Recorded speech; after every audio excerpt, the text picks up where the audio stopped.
We are online. I was watching Northern Lion before this. If you look at the title of the stream, it's time for fun book time. The everyone's favorite type of stream on the internet. More fun than Fortnite. Wow. We're just gonna talk about a book for a while. I'm gonna sit here and I'm gonna read the same paragraph like we're gonna read the same section of this book like fucking 4 times and we're gonna call it content because this is these are the hard-hitting secrets in people's lives. This is the juice right here. This is what no one's ever gonna tell you about. You want to know what people are doing? Where's that other camera? You want to know what other people are doing? It's right there. Whoa.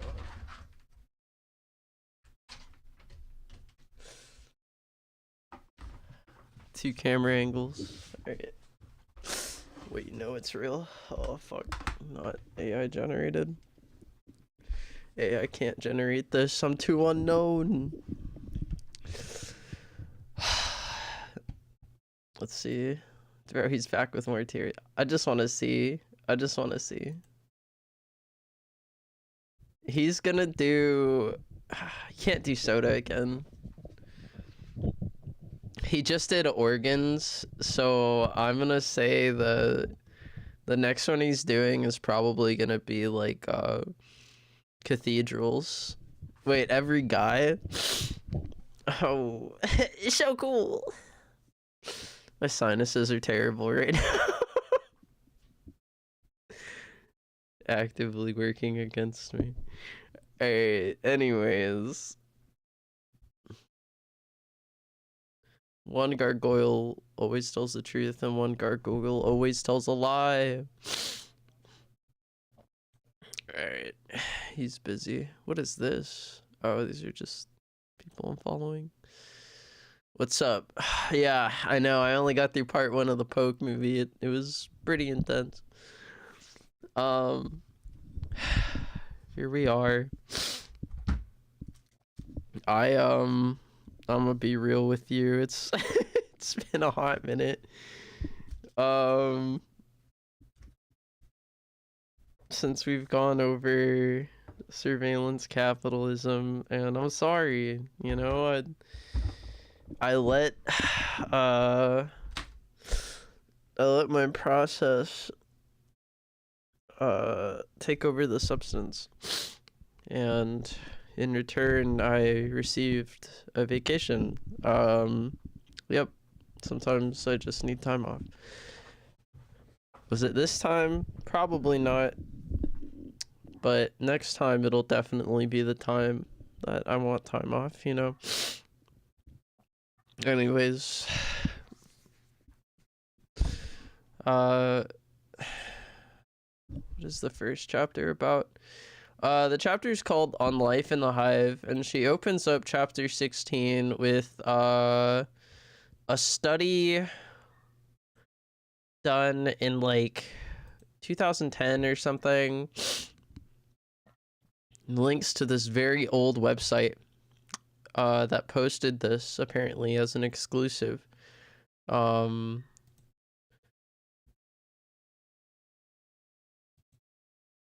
No. And talks about how them fucking kids, me as a child, how I was so hopelessly addicted to my cell phone and social media that I scream when I lose it. I'm gonna tell you right now, this doesn't work. Why 90% of children who are affected by digital addictions are never going to have the means to change their environment significantly enough for you actively shaming them to be some kind of effective deterrent. In fact, this shame is so rampant and ill applied that you basically have like a one-to-one association between like anarchy, poverty, and consumerism, which I think is to the detriment of most people's lives. I try not to spread that kind of stuff on here, but every once in a while, you know, it's just like, oh, you know, oh, hey, I grew up with that. Oh, I saw my mom and I saw that. Oh, but isn't that just like people's right to determine or whatever? I mean, like that last one, maybe not, but like the first two, you know, emotionally, I'm very much there. But yeah, these studies, they fail to reach me. They fail to reach me because they don't essentially change my situation.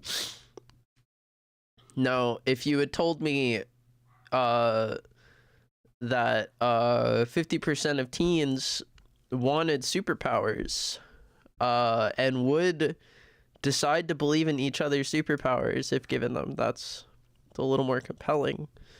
I could like make my power to end poverty or something. Alright, anyways. Jeez, my nose. My Wawa's not here. Let's see. A study done on students in 2010 engaged 20. Majority of them could not. Yeah, because they're just locked into an environment where it's just not viable to tell someone to stop doing something. Like when something's so fucking normal, and you tell someone to stop doing it for no reason, you just seem out of touch. And the fact of the matter is that you are, because you're just at some company, some media company, pumping this stuff out. At the behest of some boss who doesn't get out there and really make a change. You know, it's all at the expense of someone else's life. Like someone else's comfort is the reason that no one's like out here like engaging with me one-on-one about like what I do in my free time. I think if I had more of those weird moments where some rich person comes into my life and like shows me that there's just something so like aberrant or dysfunctional about my lifestyle, you know, it would change things a little bit more. But instead they just come off as insane themselves. Because I meet them when they're like 10 years old and saying shit like, oh, I don't use logic or whatever. Like, he thinks I use logic. Fat ass. Anyways, yeah,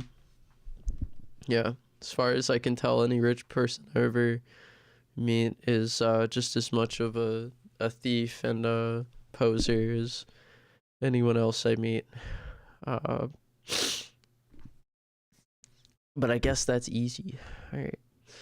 Anyways, they go through this bogus little study. While undiagnosable, social media dependency clearly appeared as a pattern of anxiety and depression experienced by the students. Their phones had become an extension of their bodies. What will we do? The questions hang over this chapter. Pentland celebrates Facebook as the perfect milieu for effective social pressuring and tuning. Zuboff writes, Facebook has learned to bite hard on the psychological needs of young people, creating new challenges for the developmental process that build individual identity and personal autonomy. The effects of these challenges are already evident in the parade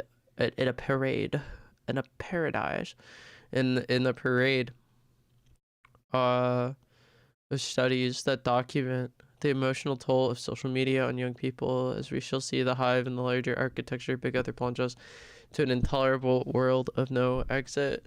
So what's the point if you're going to spend all this time not defining space as something that defines human nature?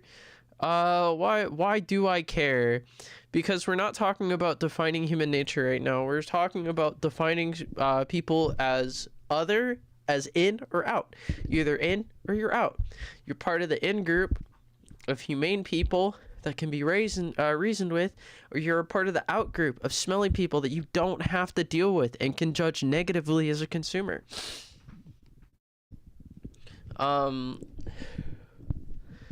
There are people who receive the stories.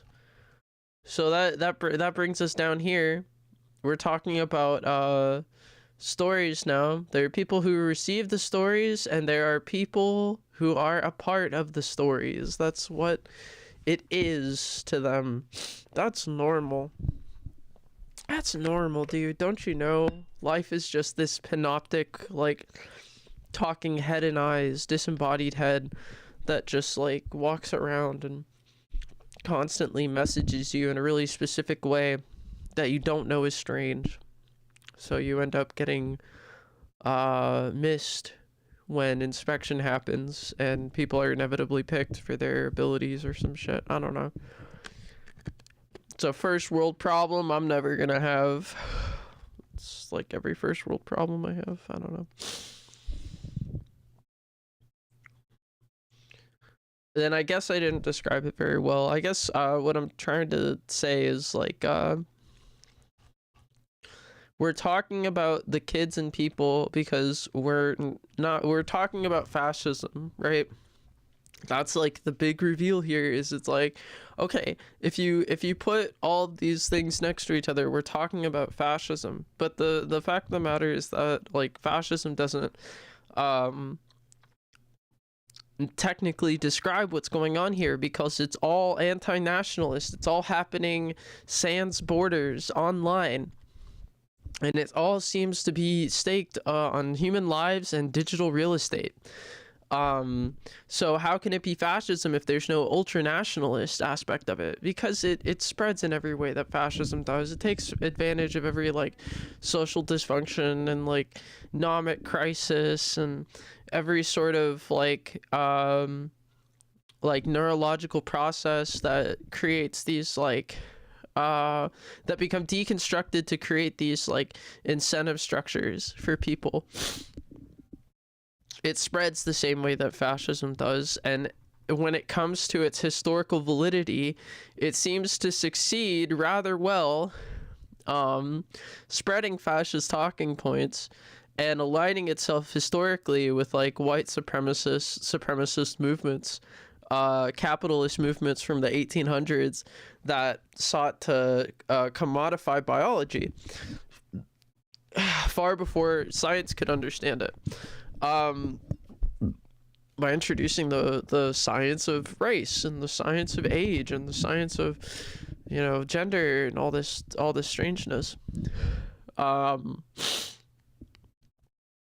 Yeah, we're talking about people being made self-aware in a way that's detrimental to them, people turning into the characters in these stories. I mean, like, I'm gonna be straight up with you. I'm a beneficiary of this. I know I saw stories. I know I saw stories fucking growing up, dude. At least as an adult, I saw stories for sure. My life is just like, I'm too Mickey Mouse on this shit. You know what I'm saying? Like, someone, because you gotta imagine, right, like the difference. Let's go back to that idea that like rich people live essentially different lives. Let's go back to that idea. So we're talking about two worlds here. We're talking about like a problem with two techs, and like these tech priests and these social media people like having like all this like human data that they like process or whatever.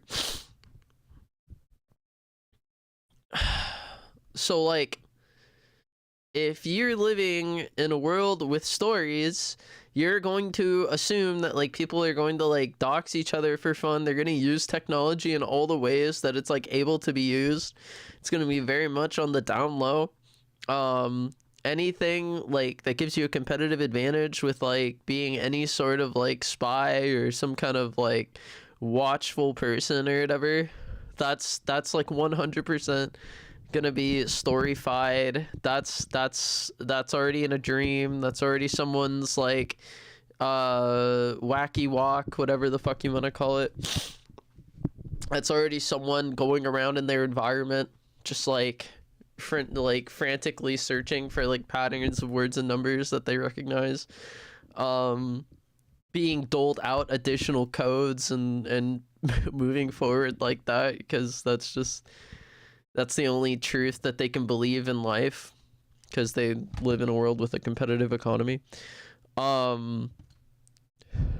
These people are going to dox people, so you get included in a story, not for being significant, but for being hilarious to dox.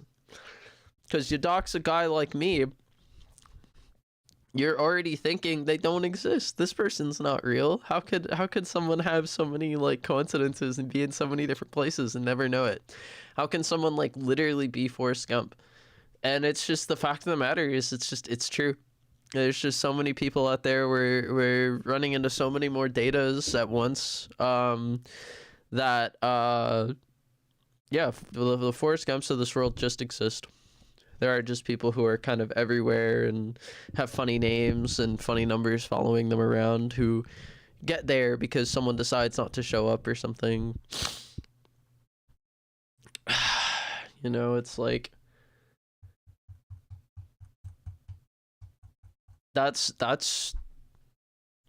very different. That's like the kind of like instrumentality that like people are talking about, because if you talk about any sort of other instrumentality, people know that you're trying to reduce human life on Earth. Like people know that like if you don't make human life on Earth like a vector that you maximize, or at the very least like consider like very clearly like in high regard, I mean you're gonna sound like you're genocidal, and you're gonna have anyone who's like anti-fascist like up your butt. And they're gonna be very rich. That's just how this works. Right, so we're talking about like on life in the hive, like what it is to be like not owned, but to essentially get every aspect of your life from somewhere else, to have that apparatus be readily available to you yourself and like anyone around you at any given time, and how social organizing proceeds from that point and then becomes actuated by like surveillance capitalists. That was like the last thing that they were talking about, I think. Sorry, I rambled because my sinuses hurt. All right, I'm really stuffed up. I want water. I'm gonna be right back. Did I make a point? did I make a point? Did you hear what I was trying to say? We're talking about bodies. We're talking about bodies. We're talking about bodies. Anything sound good? any of that sound interesting to anyone in particular? Because now would be the time to say it, because I'm probably just gonna ignore it.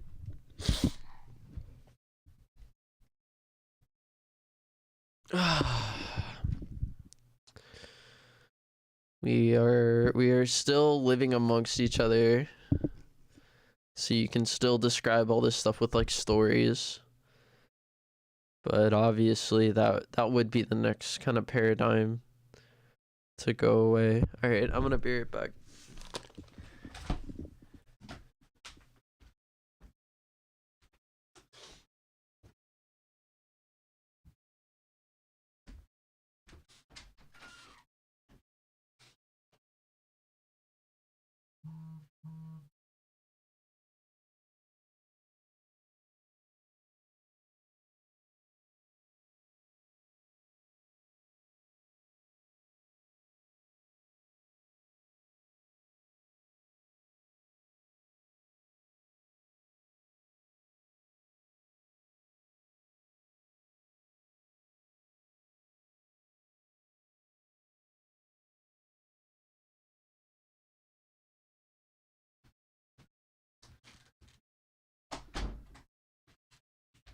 Always finding trouble, but never looking too hard.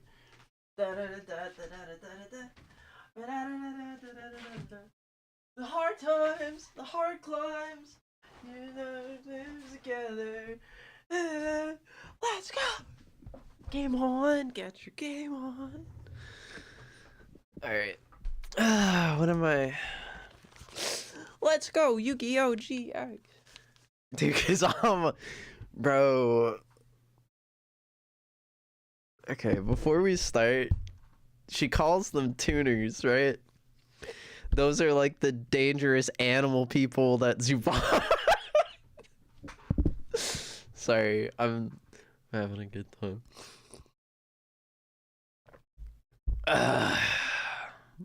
That's those dirty fucking normies. Tuners, they're the dirty animal people that Zuboff defines and goes to great lengths to describe in her book, The Age of Surveillance Capitalism. Tuners also happens to be the Yu-Gi-Oh type, one of two Yu-Gi-Oh types introduced into the game, two super types introduced into the game.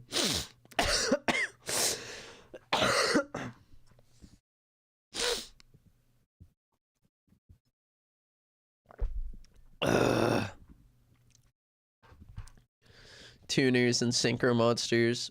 Tuners combine with non-tuner monsters to create synchro monsters, powerful monsters from the extra deck. What? Hold on. What is the press release? Synchro monsters. Please tell me there was a press release. What set did Synchros debut?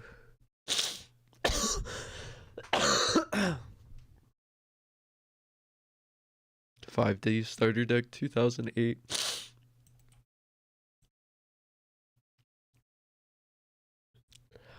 Please. Please.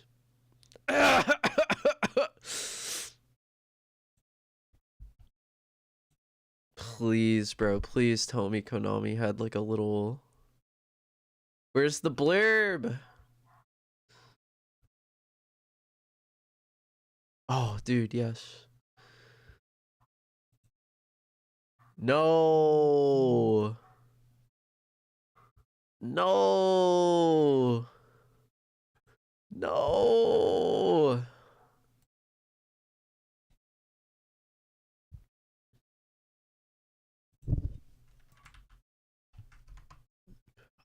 All right.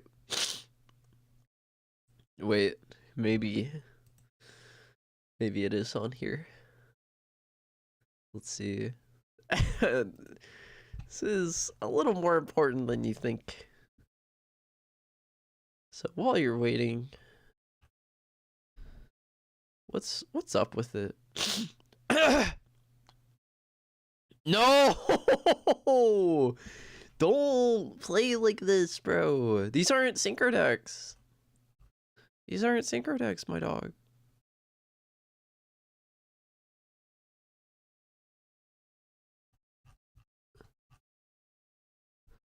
Okay, wait. These are all structure decks. What about starter decks? Oh, here we go.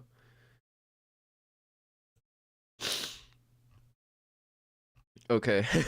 This is what it says. 2008. Why is it listed? Okay, so I'd like to say first off, incorrectly listed as the 2009 product. No, it definitely came out August 5th, 2008. Oh. Okay, that's a little... Wait, but this isn't even the right deck. I remember these. Bro, what?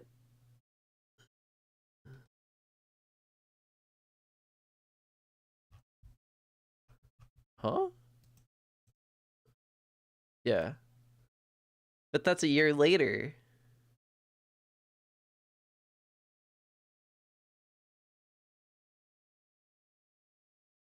No! My boy in first. This is all you gotta know about it. The Duelist Toolbox starter deck contains everything you need to learn how to play and build your first deck. This 44 card deck includes 40 cards for your main deck, plus 4 synchro monsters to get your extra deck rolling.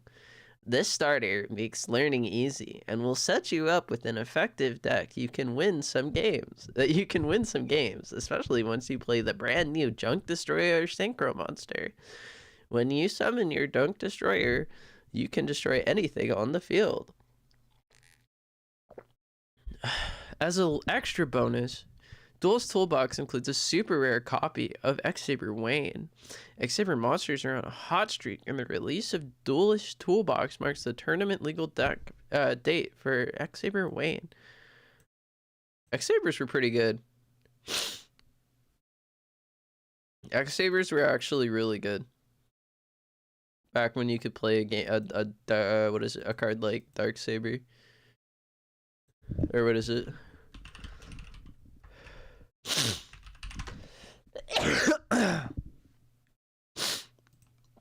No. Yeah, because apparently,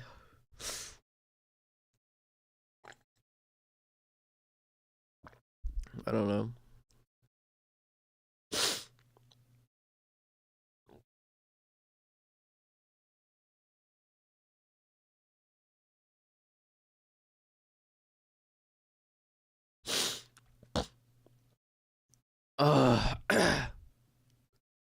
Yeah, I don't know. I feel like we never got the X Saber deck in TCG. I was much more of like an OCG deck. What was I? Wait, what was I gonna do? I'm so. Are they still on? I'm so like. Oh, he's doing it. This new game.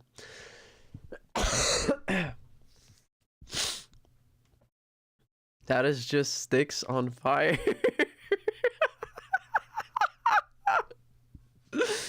Sticks on fire.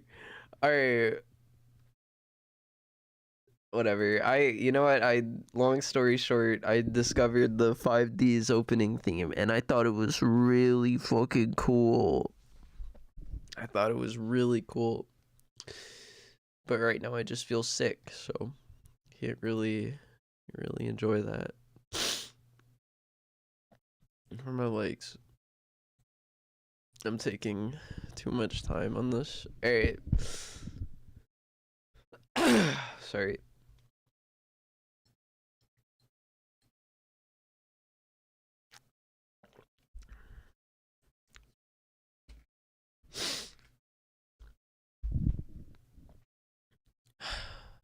The hand and the glove. The hand and the glove.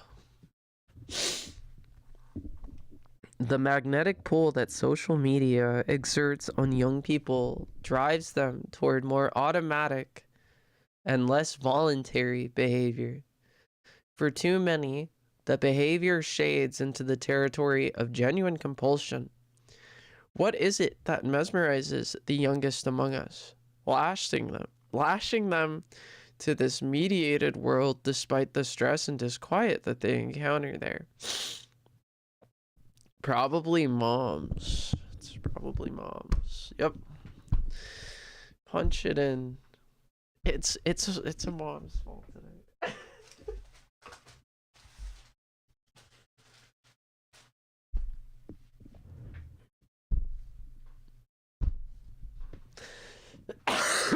Jesus. This is what I want.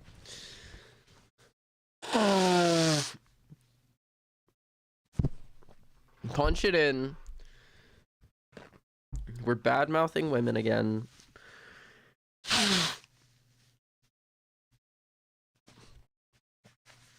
I just want to say that whoever tells people like what's okay to do around kids is they're not very good at it.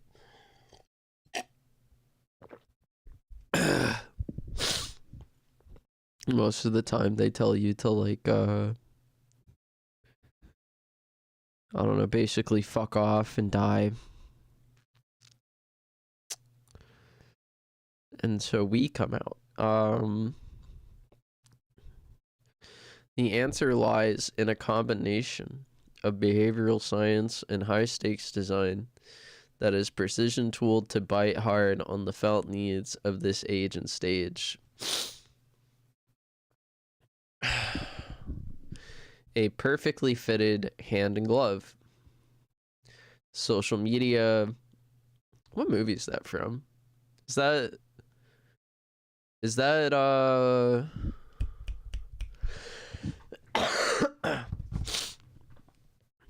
with the dog and the Babe Ruth ball?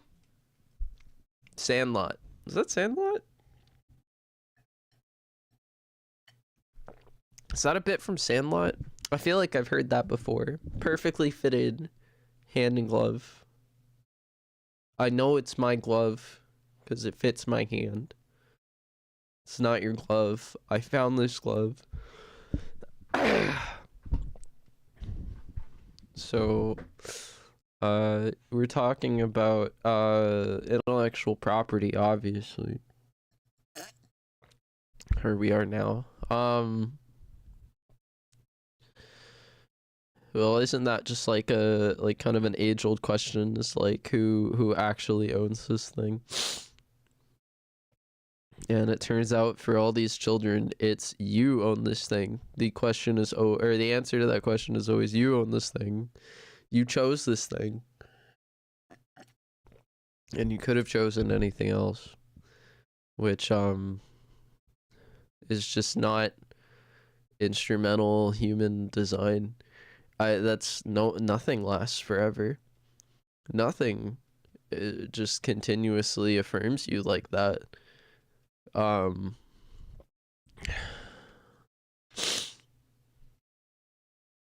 mean, just give people life, right? Like,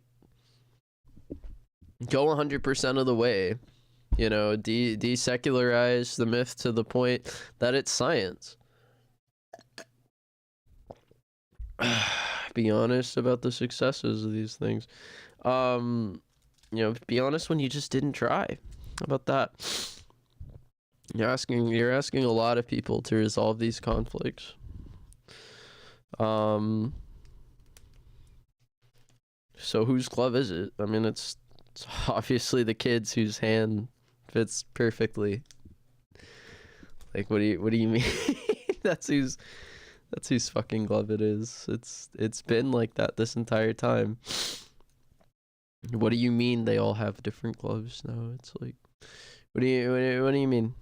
They can't all have the glove at once. Where's the gloveless child? I don't know.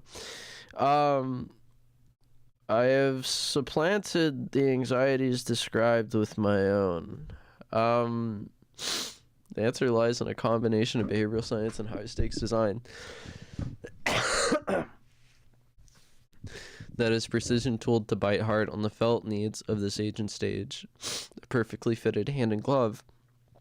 Social media is designed to engage and hold people of all ages, but it is principally molded to the psychological structure of adolescence and emerging adulthood.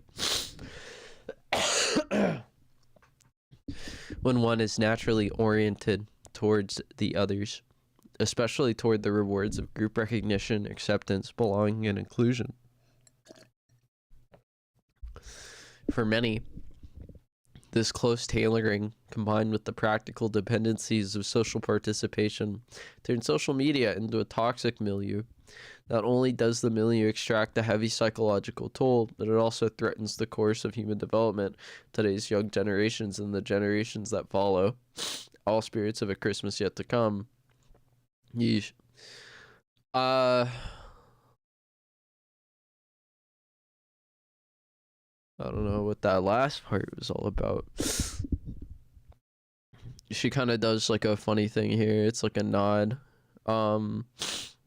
She structures her paragraph in a way that's very similar to how Du Bois structures the paragraph where he mentions the essential nature of man. We kind of start the paragraph with like this sort of like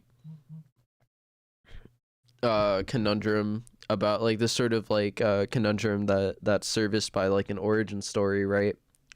You know, she's saying that people you know, our age or something, I don't know, people learn to be the hero and the villain or something in life, you know, we always talk about coming back for people, or like, you know, positive conflict resolution for me was like being the bigger person, right? Like you just are the bigger person, and society's dysfunctions give way to charity and understanding, which I found to be true most of the time. Um, unless someone's just making it a point to like be negative. Uh, but no one just makes a point to be negative. You know, people are doing these things for economic reasons most of the time. At least when I was growing up, anything that was in your hand could be explained by some kind of board meeting wherein some expert decided to implant their vision into the fabric of the world, and you were forever left with that vision.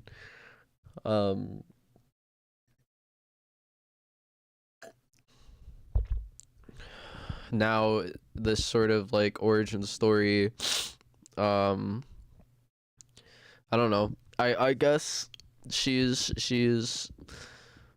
would go as far to say that like this sort of origin story lacks a human comparison now. We sort of lose those happy mediums that tied life together when our heroes lost their sight of the path towards like prosperity in society, right? Like, you know, we watch the battles, we watch the bloodshed, we heal the hero, and you know, in turn we begin to understand all these myths about you know, keeping stock and, you know, managing tools, and our lives kind of engender this sort of like dichotomy between, you know, like hunting and gathering, or whatever you want to call it, agriculture, and nomads, or whatever. This time in our life where people very quietly learn to accept mediums and to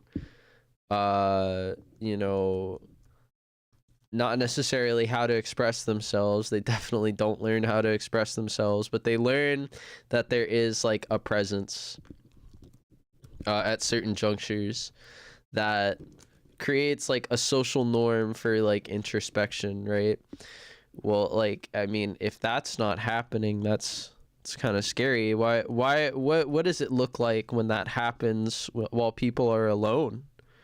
You know, if you never like saw yourself as like the clerk or the clergy, you know, like what do you do when like everything in life is like owed to you in this sort of strange way, and like fulfilled in this sort of strange way? Human nature changes, apparently.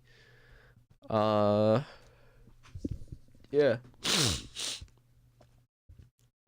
She goes into that. Social media is designed to engage and hold people of all ages. Don't I know it? Engage and hold. That's a great way of putting it. Like, this is how you see that thing. That's a fucking boulder. That thing will crush everything in this vicinity. If it falls down, it will fall down. Keep them here. Like, yeah, we're killing them. Like, engage and hold people of all ages. Yeah, they're not only are they like learning these things in isolation, they're being scammed for it. Their feelings are being scammed, and it's producing like this like malformed human.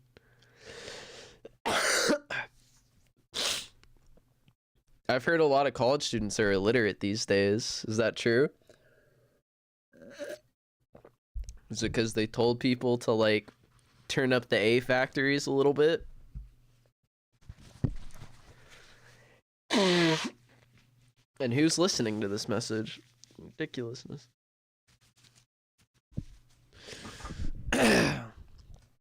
Designed to engage and hold people of all ages, but it is principally molded to the psychological structure of adolescence and emerging adulthood. I guess it assumes that you make your own correct choices. Wow. I don't know. I couldn't say what I would have been like if I never played video games, so it's kind of difficult to opine on this. What I will say is that once you reach adolescence, emerging adulthood, whatever it is, we're talking more about like your sense of fear being repressed and your sense of reward becoming more of a what's that word? Autotropic phenomena, wherein you are the source of your own pleasure rather than viewing things that give you pleasure. But it's like, okay, here's that trick. Here's that medium trick. No one's like just fully adult all the time.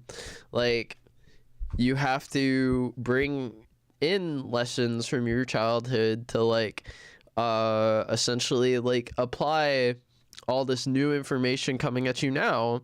You don't just abandon lessons from childhood. You grow, but you keep the same body. Like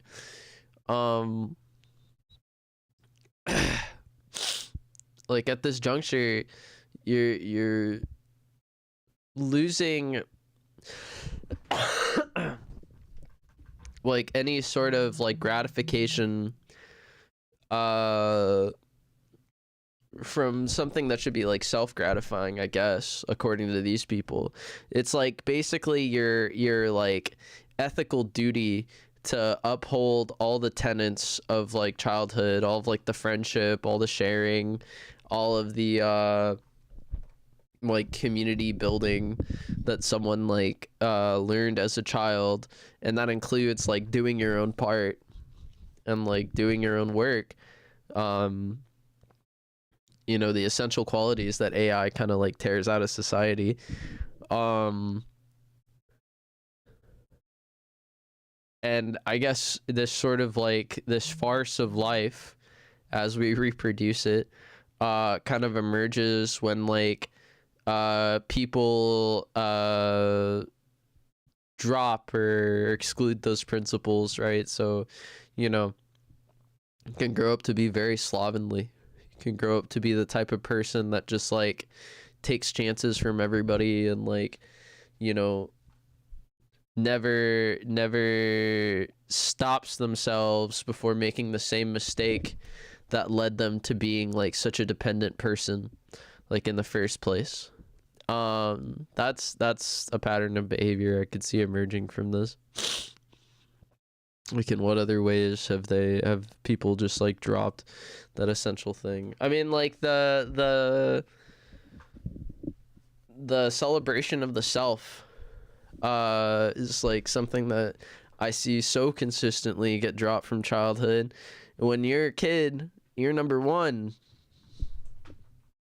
When you're a kid, you're the hero. You're the main character. You can take down all this stuff because you're being the best you can be. If you age out of that, then you're an altruist. You're this person essentially doing everything you do for no reason, or you're just gonna be selfish about it, and you're going to like sort of take life on these terms in which you demand of life like all the support that you had before, even if that was like because you weren't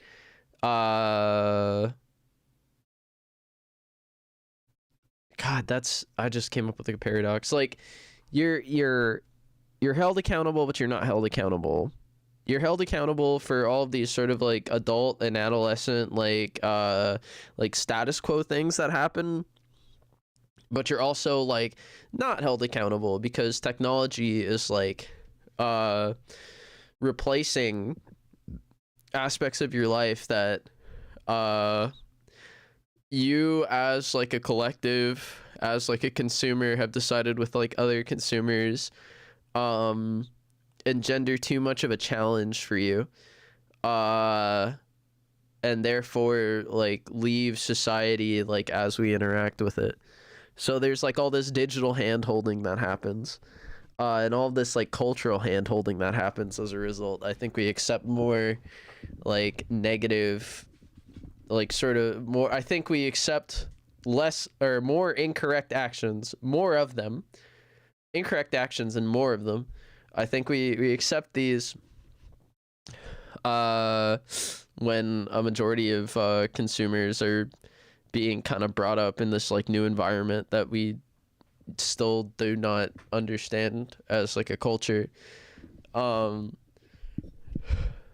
you know, we still barely use it to talk to each other, even if the most talking happens on it. It's like, what's changed? It's like the same five people in your locale or whatever. um Anyways, that was a tangent. The main point is that like uh people are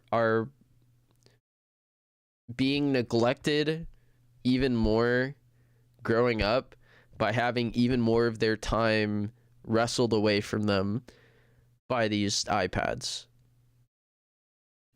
That's what's happening here, and it's crazy. Yeah, like I think a lot of people, it's hard to disagree with this because it's about the existence of like a new technology. You're not just gonna say like iPads don't exist. You're gonna say that Facebook didn't start just existing like fucking 15 years ago or whatever.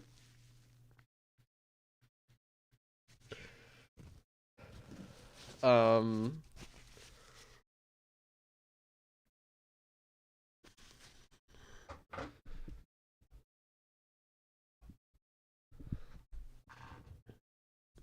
the point is that it is like kind of lending itself to this like new upbringing that we look at more closely now. I actually wanted to read a different book to you guys today.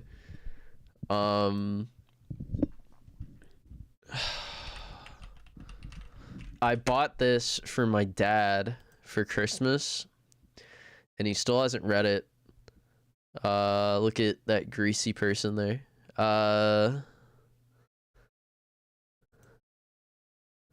It looked alright. I was like, oh, my dad could get into this. He still hasn't read it.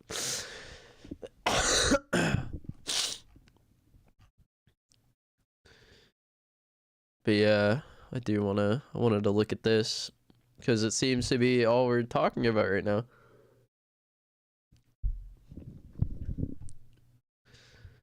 When what is it? But it is principally molded to the psychological structure of adolescence and emerging adulthood when one is naturally oriented towards the others, especially toward the rewards of group recognition, acceptance, belonging, and inclusion. Yeah, all the very fun group dynamics that require people to define themselves, and then to find acceptance amongst people defining themselves by terms derived from an environment that doesn't exist. For many, this close tailoring combined with the practical dependencies of social participation turns social media into a toxic milieu. Not only does this milieu extract a heavy psychological toll, but it also threatens the course of human development for today's young and the generations that follow. All spirits of a Christmas yet to come. That's the one where Tiny Tim's dead, right? He's like, I'm the spirit of Christmas yet to come. Tiny Tim's dead. 'Cause you starved him. They booted his ass out. 'Cause he couldn't work. Don't you get it? They booted his ass out because he couldn't work. That's you, motherfucker.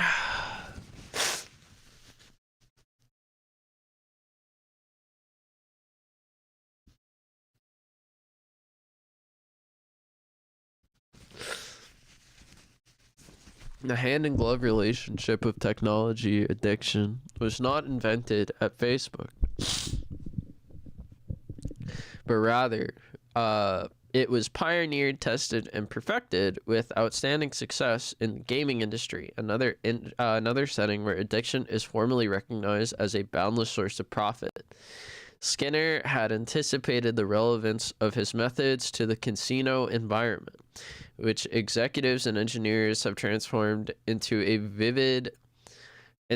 vivid an illustration as one can muster of the startling power of behavioral engineering and its ability to exploit individual inclinations and transform them into closed loops of obsession and compulsion. Wow.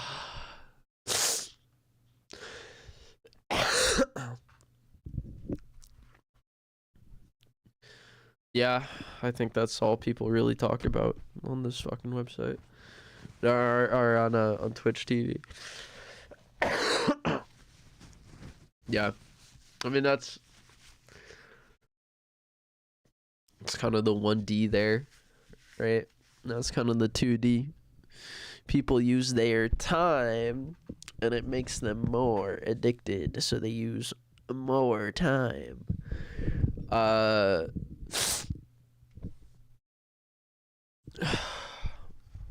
It's just one of those things where people are they're gonna look back and they're gonna be like, oh my god, what the fuck were we thinking? Booze and video games for kids?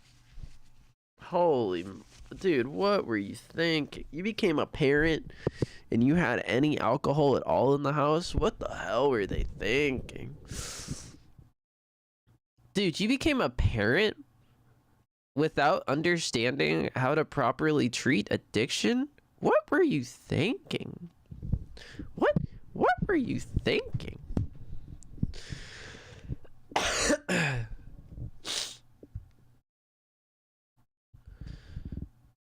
Yeah. They kept Skinner very far away from this, which I think is interesting. Hey man, you know, all that weird stuff with like the scales and the electrodes and the birds, that works in casinos, man.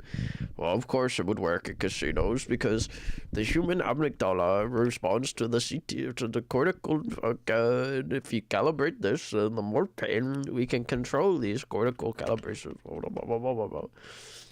I actually don't know any scale. Oh, I do. Well, yes, of course. I mean, obviously, if the operant is money and the setting is a casino,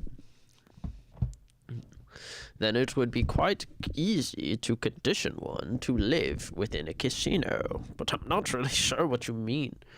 I need to go use my computer the size of a room.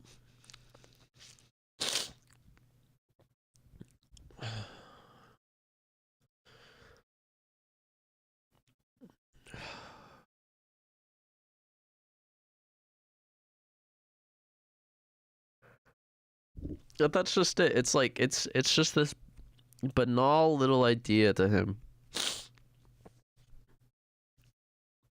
So it's so when you get one guy, just put him on everything. Do this to every guy. Just put him on everything. Just make him assume that he'll find himself who can communicate like this. It's just a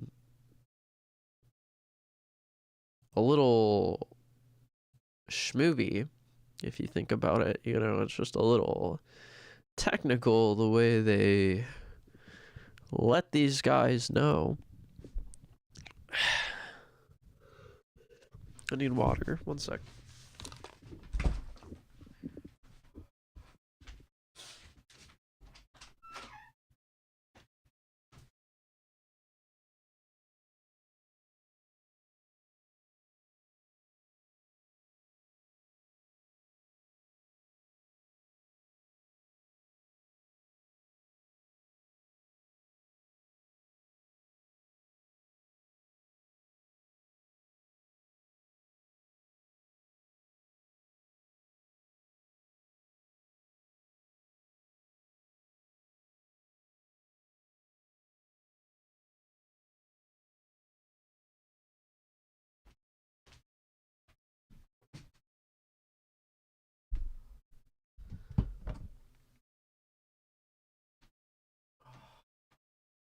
I'm gonna get some sun. 1 sec.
Goon cave, goon cave, goon cave, goon cave, goon cave, goon cave, goon cave.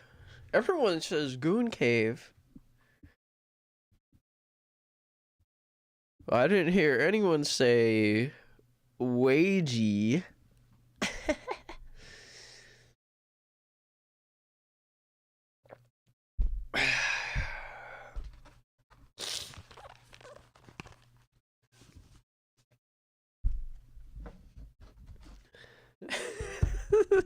The skeleton. But what about the skeleton? What? I'm sorry. Sorry, Timmy, what? What was that? The skeleton that comes out and winks. You know, when everything's go crazy, and then in the corner of the screen, the skeleton winks at me. What is he talking about? What is he talking about? What the fuck? I'm not getting him any more home videos. No more of this home video stuff.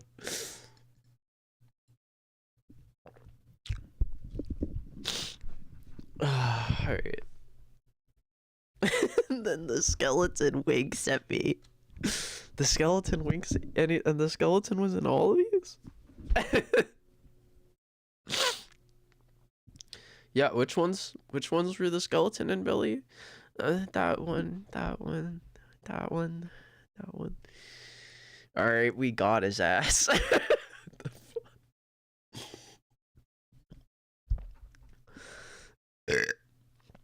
I'll get you next time, Giga Man. Father.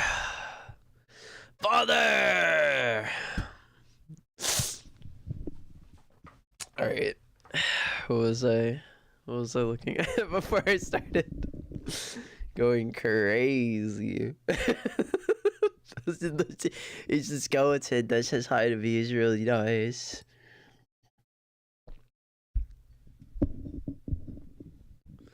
The hand in glove relationship. Facebook, rather he was pioneered. Really?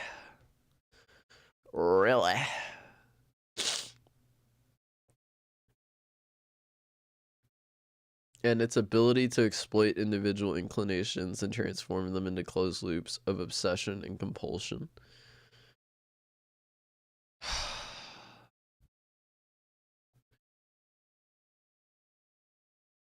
People were made consumers. See, and here I'm supposed to be faced with the truth of consumerism and the truth of capitalism.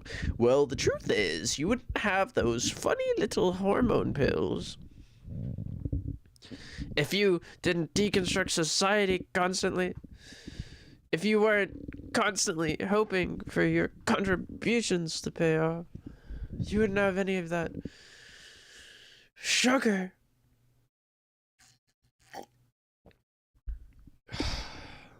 and then all my sugared plums go bad. Like, I guess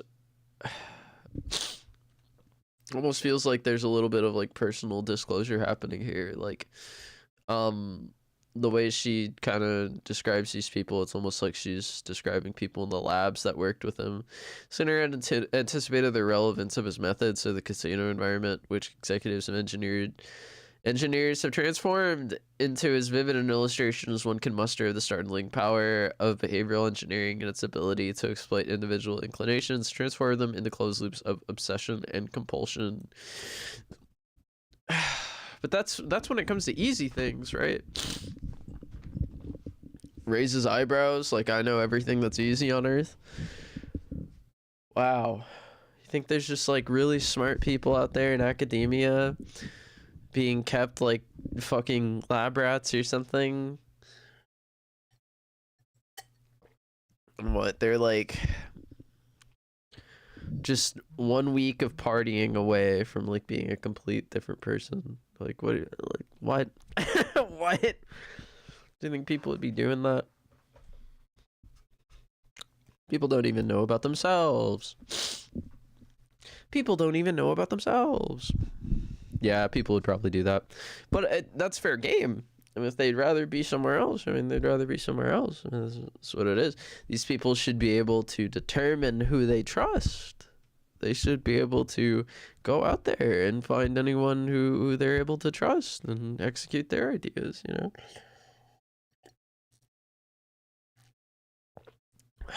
That's what's wrong with it. Is you're saying a beautiful thing in a cage, you know? Of course, that means anything else could be in there. Welcome to the cage 3000.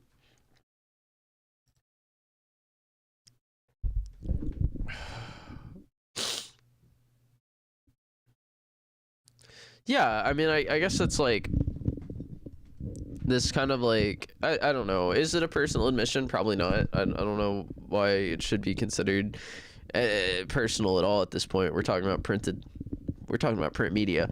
But, like,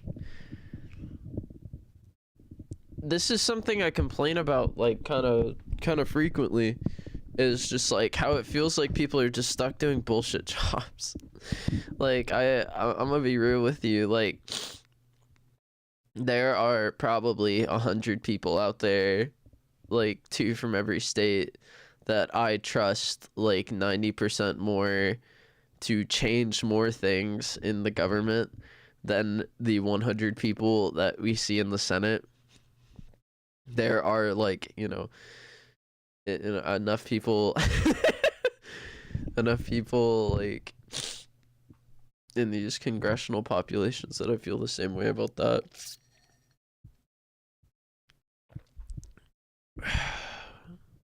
In these congressional populations, in these constituencies,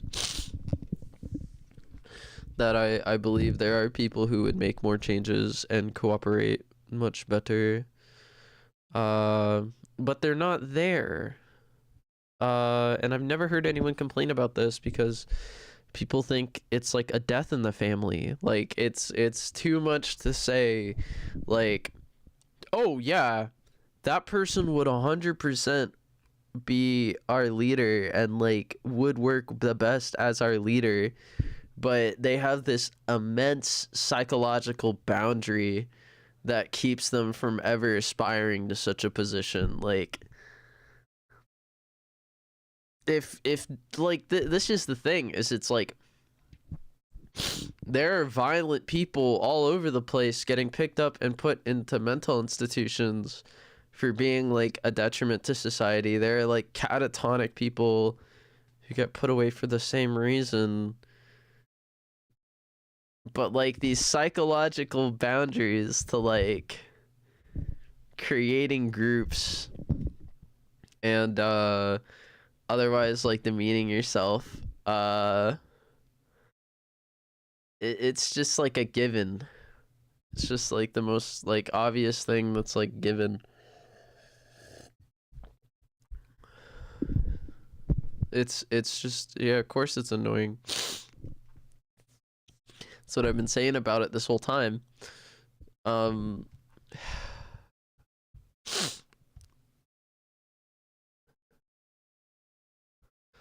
And no one has mapped the casino terrain more insightfully than MIT's social anthropologist Natasha Dow-Schul in her fascinating examination of machine gambling in Las Vegas, Addiction by Design.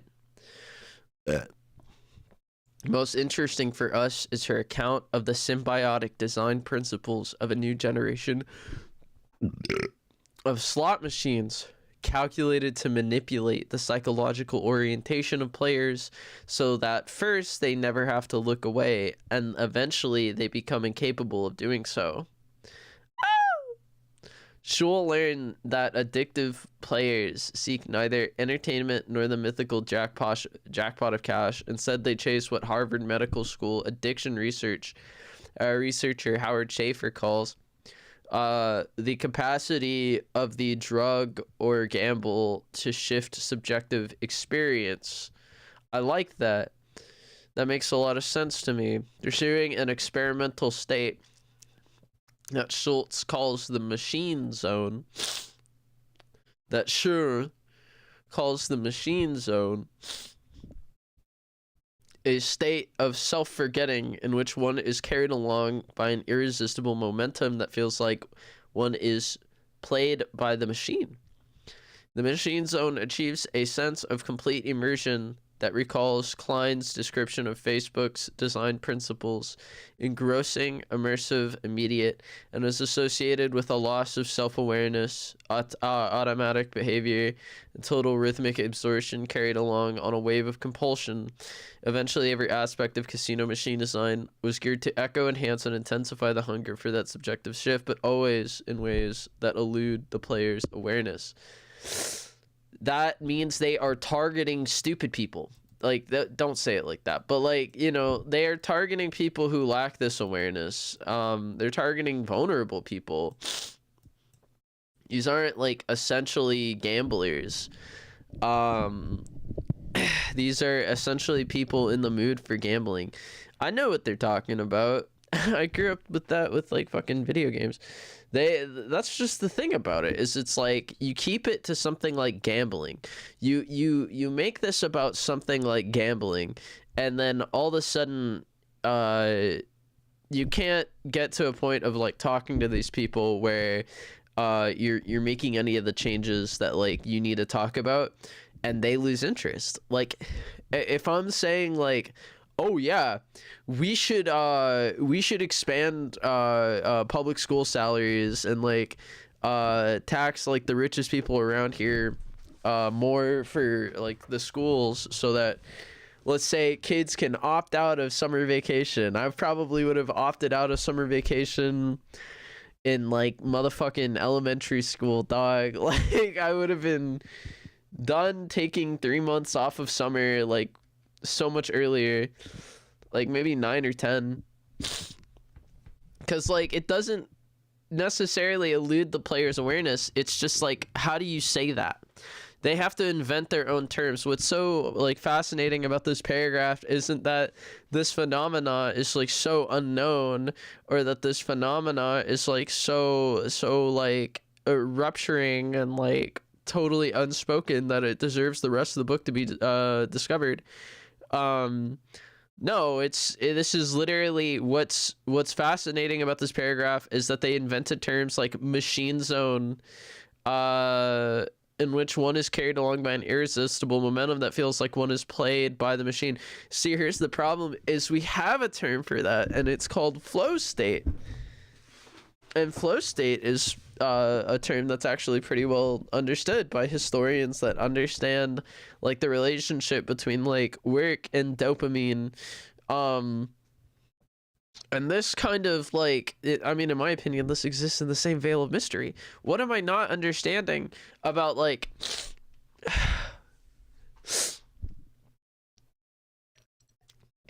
these terms that doesn't make the most significant thing about this paragraph is that like any of this is like mentioned. Like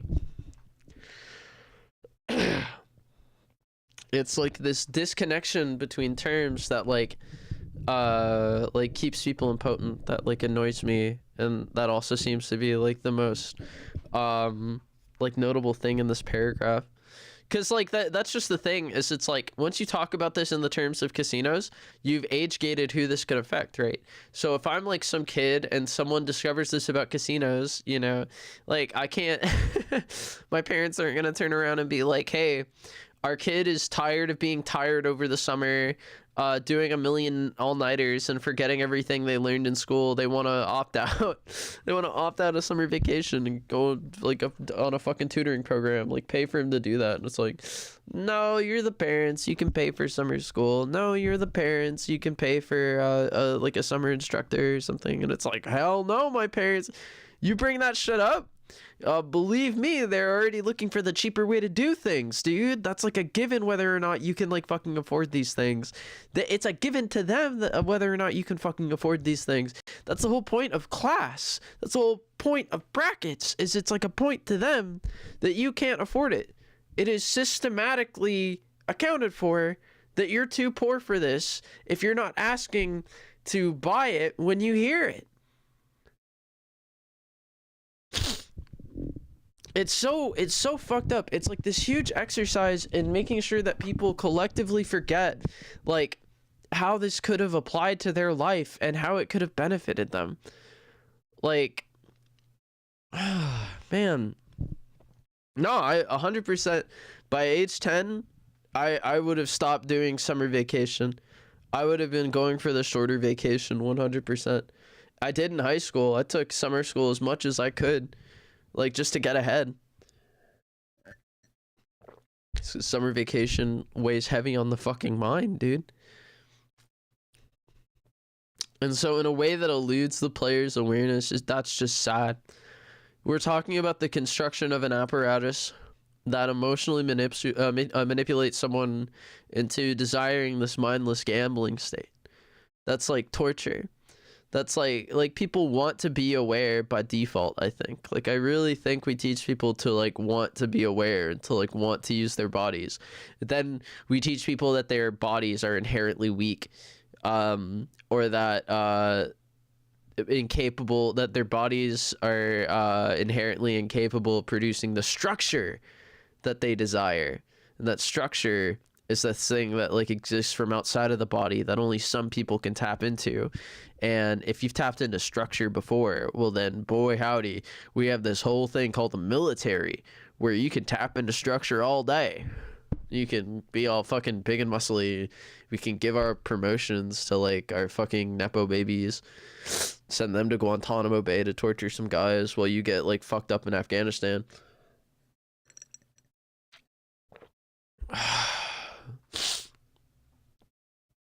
I would have opted out of summer school. This is bullshit, man.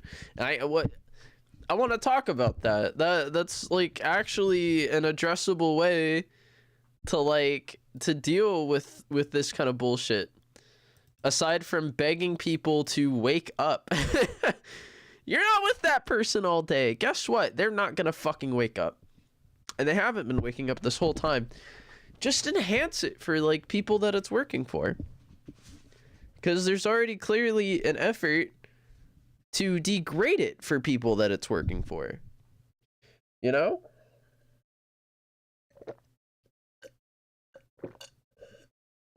That's some compromise I can live with. That's compromise. That's compromise. So you not making it better for everyone is compromise. People want everything better for everyone. That's not compromise. Compromise is when you say people can opt into it. I don't get to opt into it. It's not even on the page right now. But it's apparently the most relevant thing to talk about. Fucking thing, man. We keep bringing people here without letting them see each other. I'm in a room. I'm alone. The text is before me. My audience is before me here. You know, they've created a temple. They've built society around this temple in which you may learn, but you may not know how others learn. Like, what the fuck is this, dude?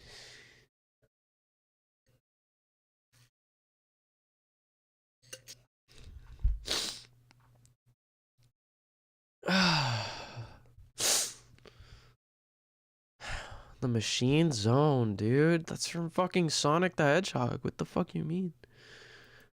These jackers, man. They want to say people are inherently drawn to these things, but they're just not. Some people are actually just routinely not listened to. For every child, for every skeleton wink child, I mean, there were a million children who weren't. There was every child who wasn't a skeleton wink child. Do you imagine going through your favorite child media and like growing up without like that magic skeleton that like, I don't know, sees you every time and like winks at you despite being a part of none of the action but being instrumental to its success? Like without that guy, like people just lose hope. It's fucked up. It's like almost an insult that he calls it the Machine Zone. Yeah. And that's just the thing, is it's like this is anyone who's not me, isn't it? You know, like that's just the thing. It's like this Howard Schaefer, this Natasha Dow Schul, like these are people who just aren't me. These are people who just aren't saying it. They get published and they do these things, but he's publishing Machine Zone, dude. How can he do that with pride? To like lexically disconnect these things, like that's a agent of destruction working right there. It's like, what are you supposed to do about that? I should have been able to opt out of summer school. I would have done it in elementary school. I did, and I would have transitioned too. It's just some bullshit that I have to put up with every day, man. Because you're describing flow state.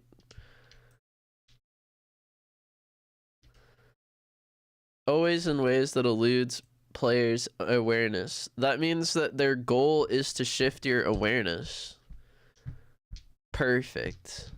That must mean there are plenty of artists out there who get to represent their unique perspectives, aren't there? Who get to, I guess every great person has several great artists just following them around, right?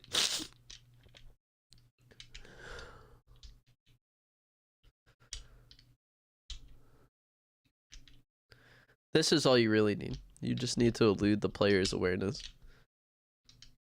It's the only thing in common with all of these things.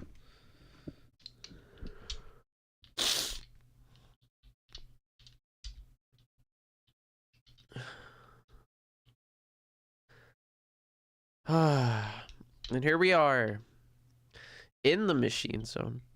Sure describes the multi-decade learning curve as gaming executives gradually came to appreciate that a new generation of computer-based slot machines could trigger and amplify the compulsion to chase the zone, as well as extend the time that each player spends in the zone. These innovations drive up revenues with the sheer volume of extended play as each machine is transformed into a personalized reward device. You're talking about my room right now, dude. The idea, as the casinos came to understand it, is to avoid anything that distracts, diverts, or interrupts the player's fusion with the machine. Consoles mold to the player's natural posture, eliminating the distance between the player's body and frictionless touchscreens. Every feature of a slot machine, its mathematical structure, visual graphics, sound design, seating, and screen ergonomics is calibrated to increase a gambler's time on device and to encourage play to extinction. Hell yeah. The aim is a kind of crazy machine sex, an intimate closed-loop architecture of obsession, loss of self, and auto-gratification. Yeah. Yeah. Yeah.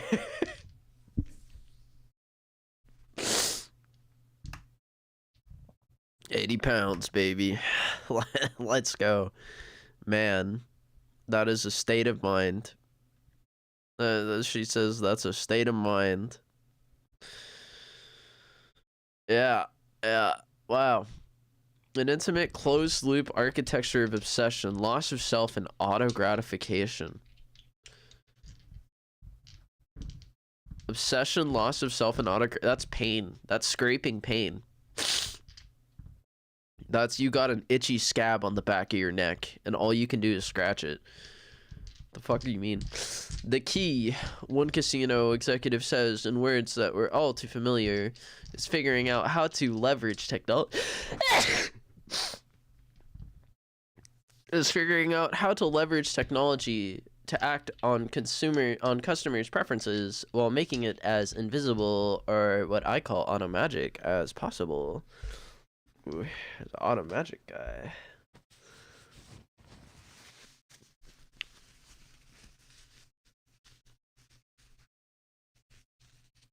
Oh.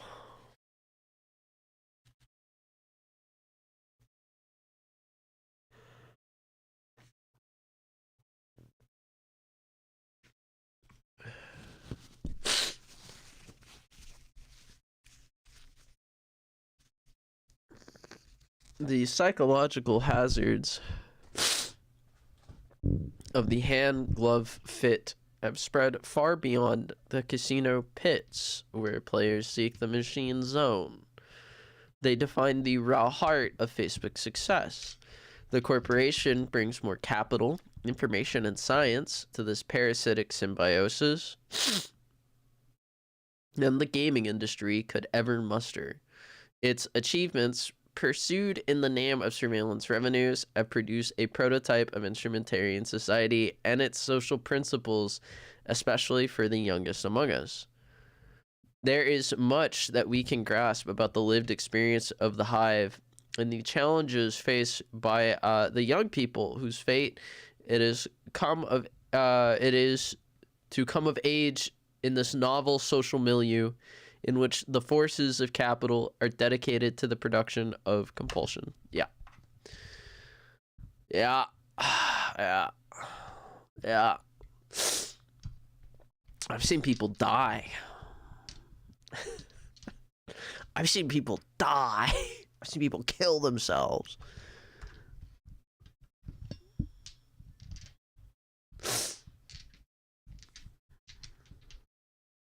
I'm out of water again.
imagine?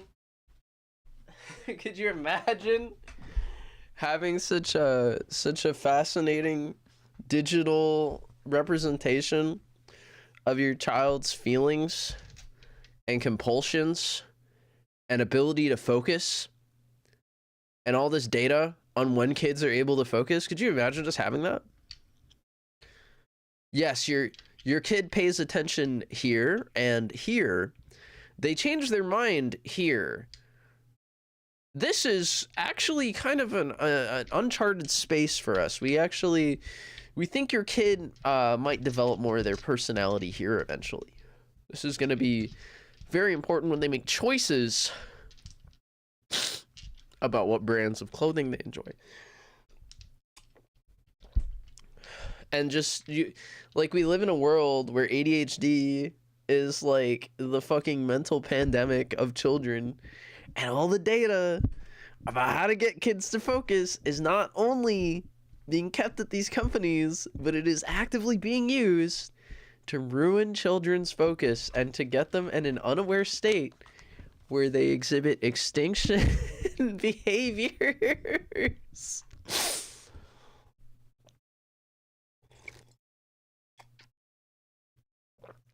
Like, they know what they're gonna do.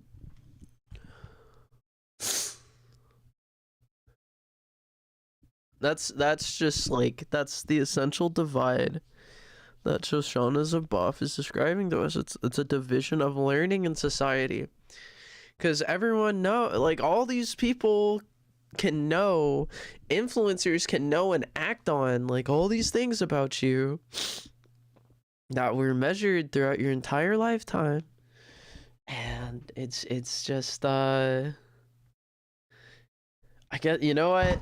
It takes a terrorist for an innocent citizen to be affected by this kind of thing.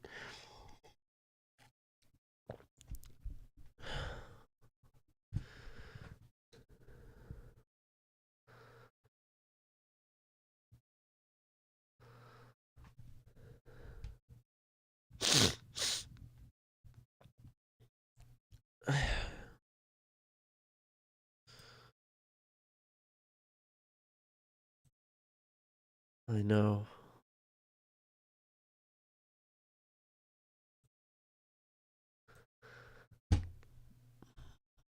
All the data. Hey, your kid has, hey, it's me, your teacher. Your kid has ADHD. I don't know what to do about it. Meanwhile, Facebook, we've eliminated their younger cousin. Oh my god.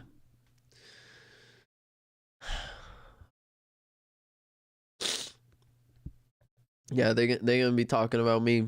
They gonna be talking about me on sitcoms. That one aunt that won't stop unplugging your child.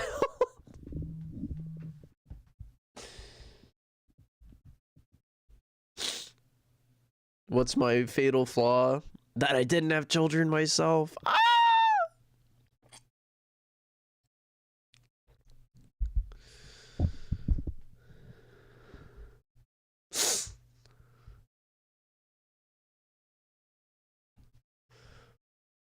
Yeah. Yeah. My nose.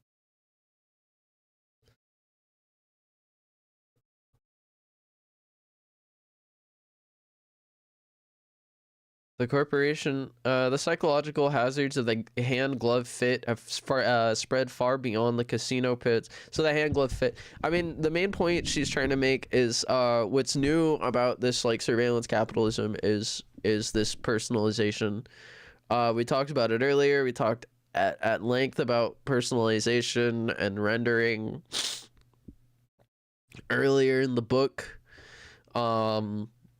So if you haven't, if you're just reading my blog posts, I'm sorry, that's not really how I write this. You know, they're cliff notes. You know, you're supposed to be like, oh, what was the last person who owned this book talking about? What is all this writing on the edge? You know, like, they're cliff notes, you know. These are like kind of like my live reactions, so I try to make the paragraphs almost line up with like the paragraphs in the book, because like I want to be speaking over your shoulder as you read. um and apparently a lot of other people do too. Anyways, so like the hand glove fit, Zuboff would describe it as like this sort of perversion of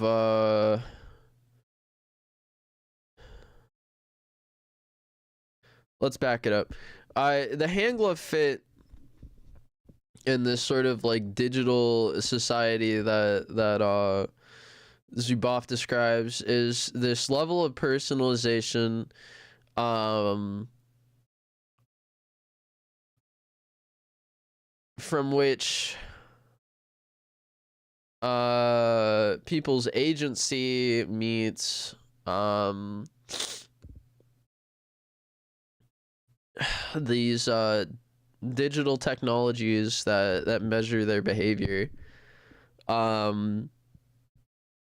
and it's sort of like a handing off point. It's like where people like give enough information about themselves, knowingly or unknowingly, and receive this like fragmentation as personalization as a reward under these instrumentarian powers in a late capitalist, surveillance capitalist society.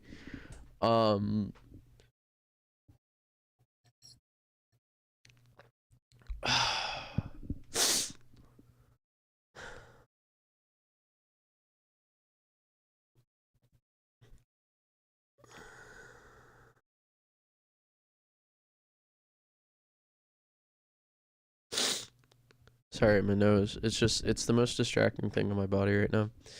I almost drowned when I was a baby.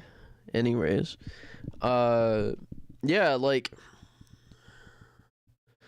it's bad. It's bad. It's bad. It's we're talking about like this surface from which our body comes into contact with this digital apparatus. It's through this surface that people's specific pleasure is like mapped to machine observable moments in their lives. It's agnostic to the variables that exist in today's society that has manifested this machine apparatus. You know, we can always change the future. And luckily we live in a very open-ended world where generally material is agnostic in this way. It knows little enough about us that it can exist without us being there, so you know, make the shape comfortable.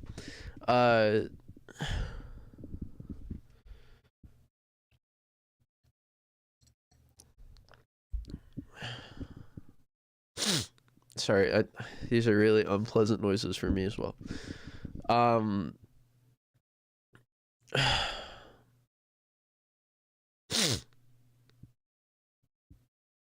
And we're talking about we talk about the surface in terms of a casino. Now we want to talk about this like sort of this hand glove scenario, this like surface of personalization on like a wider scale. So now we're talking about Facebook, where she gets to talk about the first online generation millennials.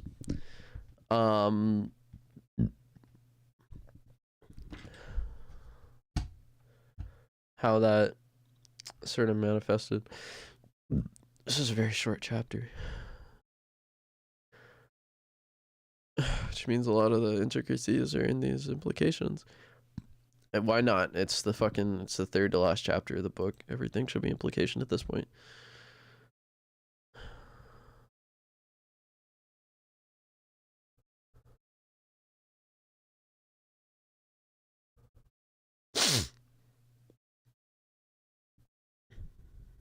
The psychological hazards, yeah. Its achievements pursued in the name of surveillance capitalist revenues produce a prototype of instrumentarian society and its social principles. All the centralization and gathering from my late capitalism made it into my new form of capitalism. No. Especially for the youngest among us. There's much that we can grasp about the lived experience of the hive in this challenge, and the challenges faced by the young people whose fate it is to come of age in this novel social milieu in which the forces of capital are dedicated to the production of compulsion. Facebook's marketing director openly boasts that its precision tools craft a medium in which users never have to look away. But the corporation has been far more circumspect about the design practices that eventually make users, especially younger users, incapable of looking away. There are some chinks in the armor.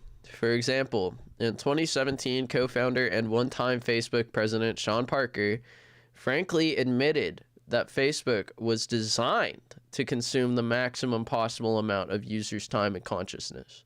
The idea was to send you a little dopamine hit every once in a while, aka variable reinforcement in the form of likes and comments. The goal was to keep users glued to the hive, chasing those hits while leaving a stream of raw materials in their wake, which doesn't sound all that bad until you realize that people on Facebook stopped going outside. Schaffer, the addiction researcher, has identified 5 elements that characterize the state of compulsion: frequency of use, duration of action, potency, route of administration, and player attributes. We already know quite a bit about the high frequency and long duration of young people's engagement in social media. What we need to understand is something of the psychological attributes that draw them to social media in the first place: the hand, the design practices that ratchet up potency in order to transform inclinations into unquenchable need, the glove, and the mental and emotional consequences of Facebook's ever more exquisite ability to enmesh young people in chasing their own kind of zone. Yeah, the surface, the psychological attributes that draw them to social media in the first place. The surface, it's a surface. It is where two things meet, so it creates a surface. That's what I'll say.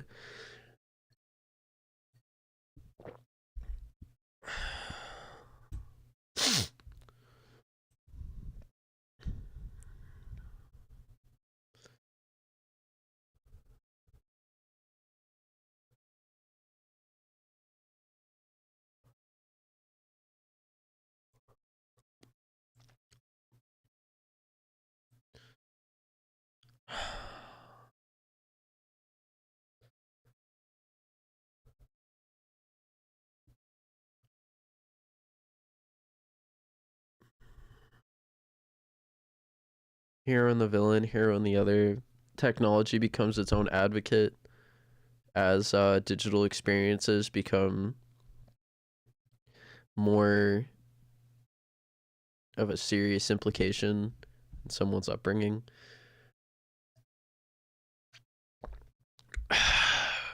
If your Porsche could advocate for itself, would you say it's doing a good job? Like, damn, that's crazy.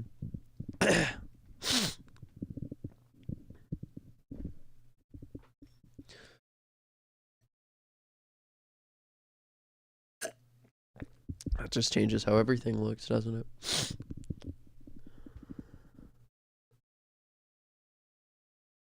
Just let the glow fade.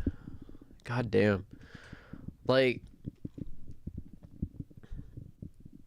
we're talking about frequency of use, duration of action, potency, route of administration, and player attributes. Yeah. They know it by the action.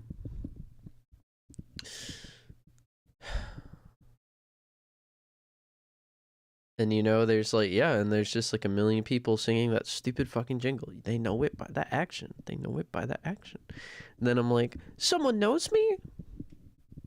this person being studied and actuated by all their coworkers who are like as smart as them but don't tell them what's going on. Somebody knows me. You know, like several generations down, it's like, oh yeah, this happened to my grandfather and he survived. It's like, that's why Indians are here. Aren't you happy? Like, what the fuck? What am I? You're so bad to me.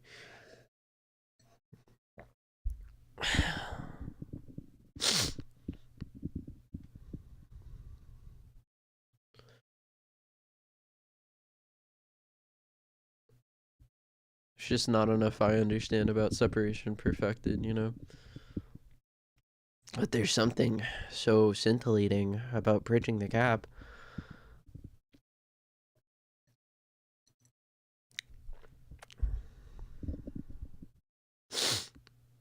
Never look away, incapable of looking away.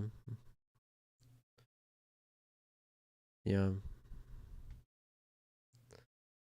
It's not that we don't know what it looks like. It's just we never decided on what it looks like. Consider the final moments of a 2017 Washington Post profile on a 13-year-old girl, part of a series chronicling what it's like to grow up in the age of likes, lols, and longing. It is the girl's birthday, and only one question will decide her happiness. Do her friends like her enough to post pictures of her on their pages in appreciation for the occasion? She scrolls, she waits for that little notification box to appear. Oh man, you've digitized your entire persona. And now any validation appears digitally as well. Please, don't you see how you are trapped? Regardless of your age, who among us does not feel a painful blast of recognition?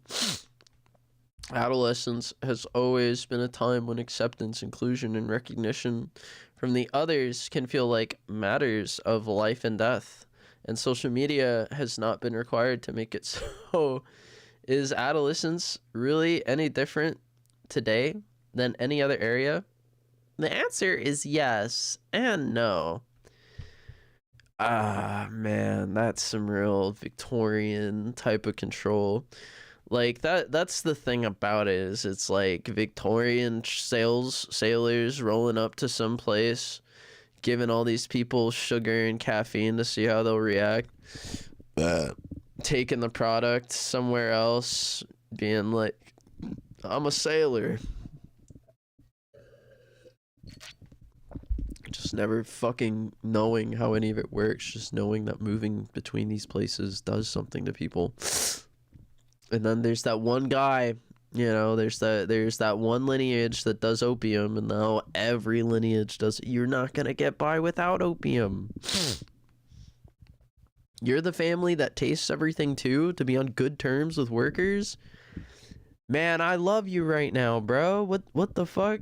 Yo, I got this new opium shit. I don't care what you do with it, but, you know, it's been kind of working for me. Yeah, man, go fuck it up, bro. Get it. Let's get it. Let's get it.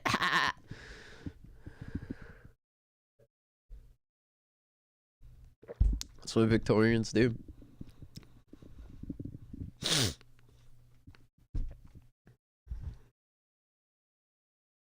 And it's terrifying. It's terrifying. An absolute to anyone who doesn't know better. These people aren't doing anything that you don't know how to do. They're actually doing terrible things that you know not to do. But everyone was so many years away from it destroying everything that they did it anyways. That's how history works. Yeah, isn't that just so, like, that's just such a capitalist thing, just that whole, like, it seems to be capitalist's biggest, like, dysfunction, is that it relies on a trust that it does nothing to uphold.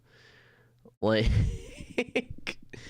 it decides, well, every culture is different, so they must have a way to uphold this trust amongst themselves, and then it literally gets legislated that, like fucking 5 guys like each other. Me and my 15 best friends all agreed on it. Stamp! Like, oh my god. It's Victorian. Just, I don't care. Just throw a fucking bag of dope over the fence. See what happens. Just see what happens. You just put it in the trash can. Just put it. Oh, money came out. Just this total lack of oversight and regard for the process that creates these packaged goods that just ruin society.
Keep dressing them. I want to see mine. Alright, anyways. Sorry. I said something quite rude while I was sitting down. I'm sorry.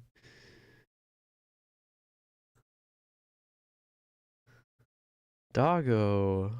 Dogolio. So cool.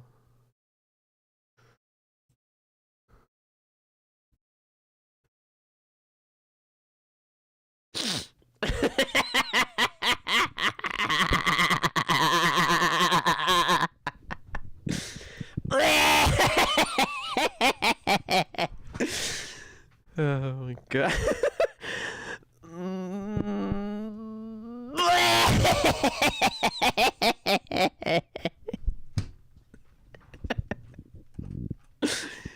I love that thing. Handy tracks. Handy tracks. Your mom's a handy truck. Alright. What's going on? Women be shopping. Women be shopping.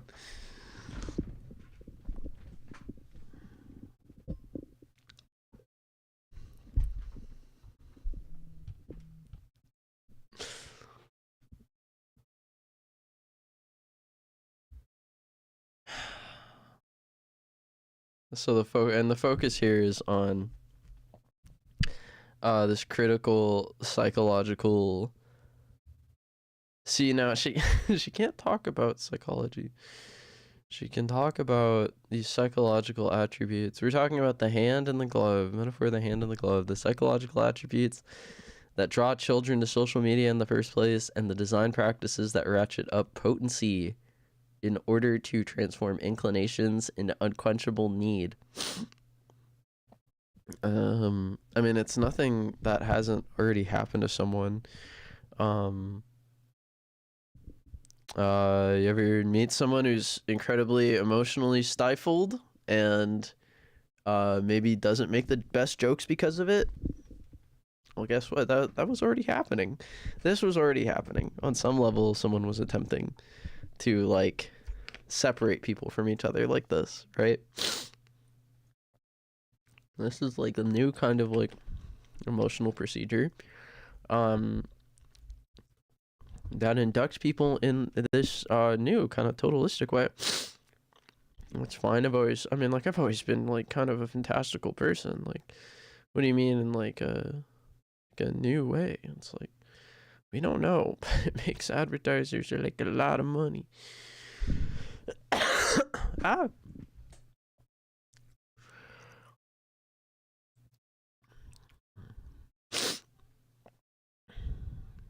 Somewhere between your brain,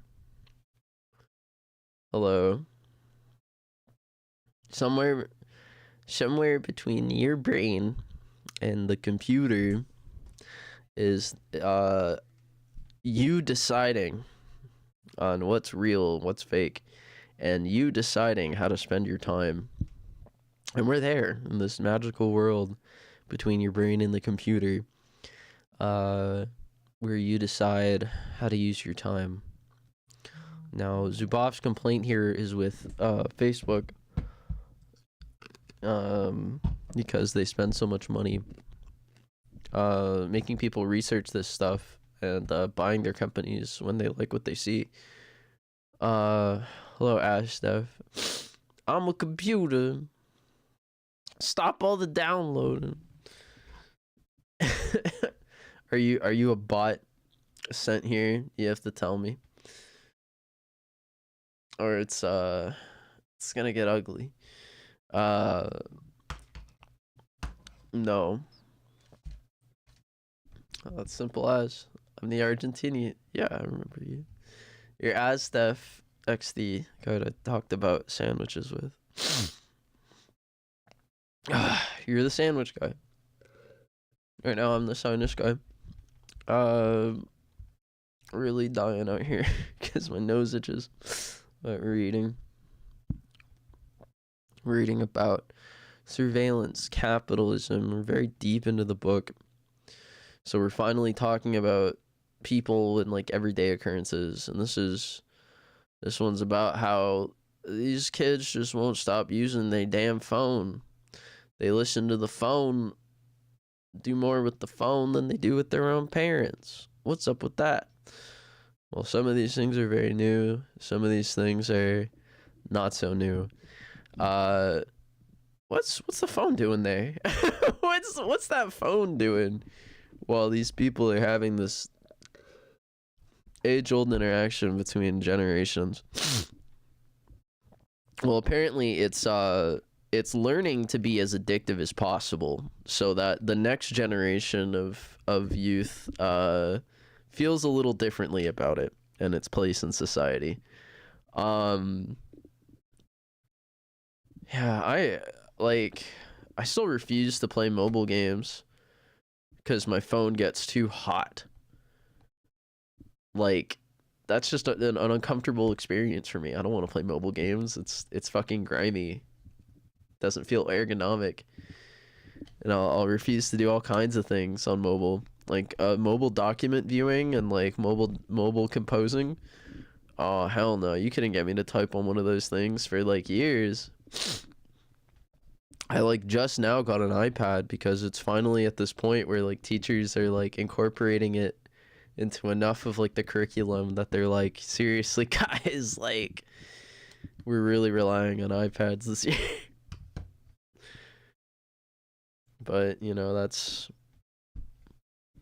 everywhere, and so we're trying to understand it. Variable reinforcement in the forms of likes and comments. I mean, I just remember it being quite cruel, frankly, and giving people the opportunity to be cruel and cool. My arms are fused to my keyboard and mouse. Yeah. that's where we are. Yeah, I mean, it's like this is like we're talking about like life changing and, you know, society adjusting to these new market forms which seem to demand impossible things of human evolution while facing little to no scrutiny from legislative bodies, which is bad and historically has been shown to be bad. So one way you can improve society is by bringing attention to these things that are happening to people basically outside of their awareness. And so it's important that we introduce like this concept of everyday life, and it's at the end of the book because the book has been building up to this the entire time. The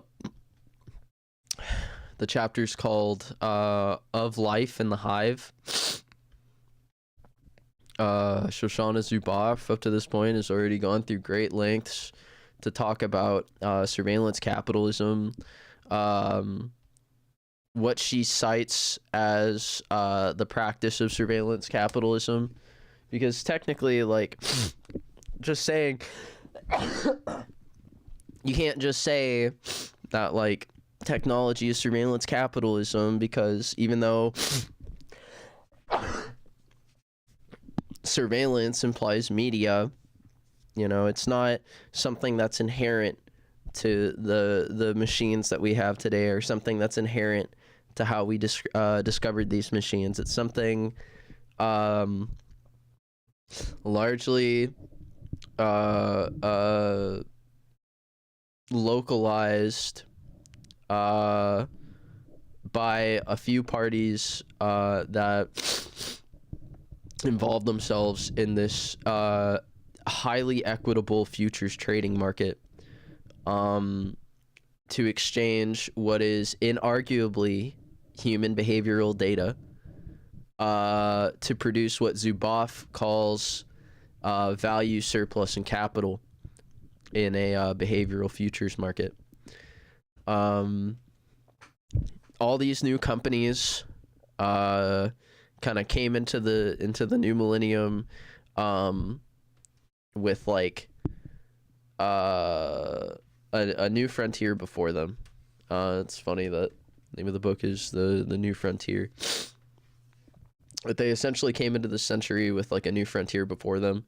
Apple had performed an economic miracle by digitizing the music libraries of so many publishers, and essentially reissuing every album that they could secure the rights to everywhere globally, without printing like a single physical piece of media, meant to like hold the song. This was huge, right? This was an unprecedented economic miracle. That's what they said.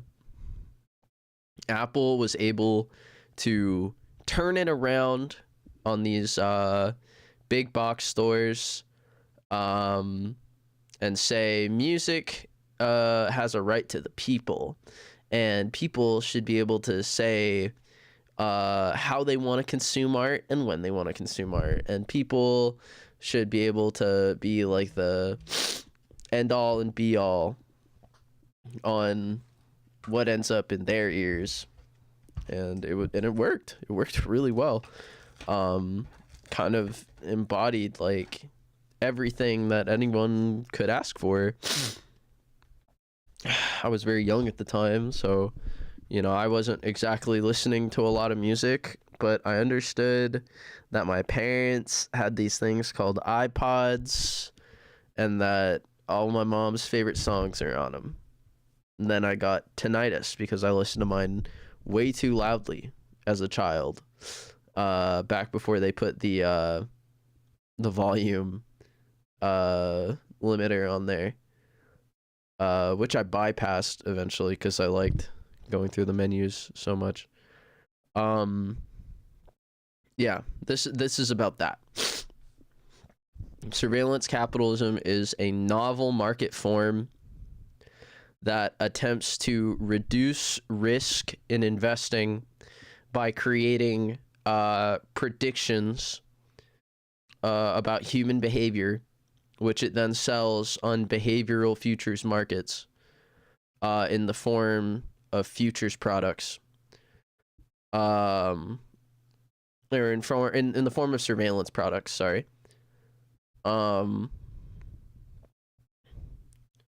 Your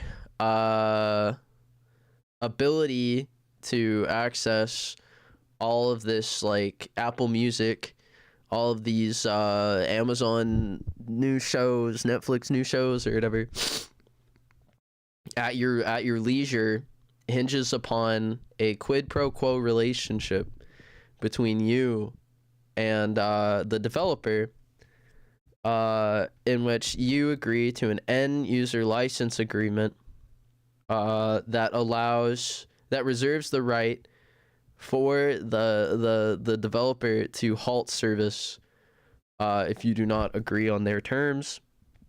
It's gotten way out of hand. People can already identify, a few things wrong with it. We've definitely seen these sort of like freak portals emerge here and there, for better or for worse. Subculture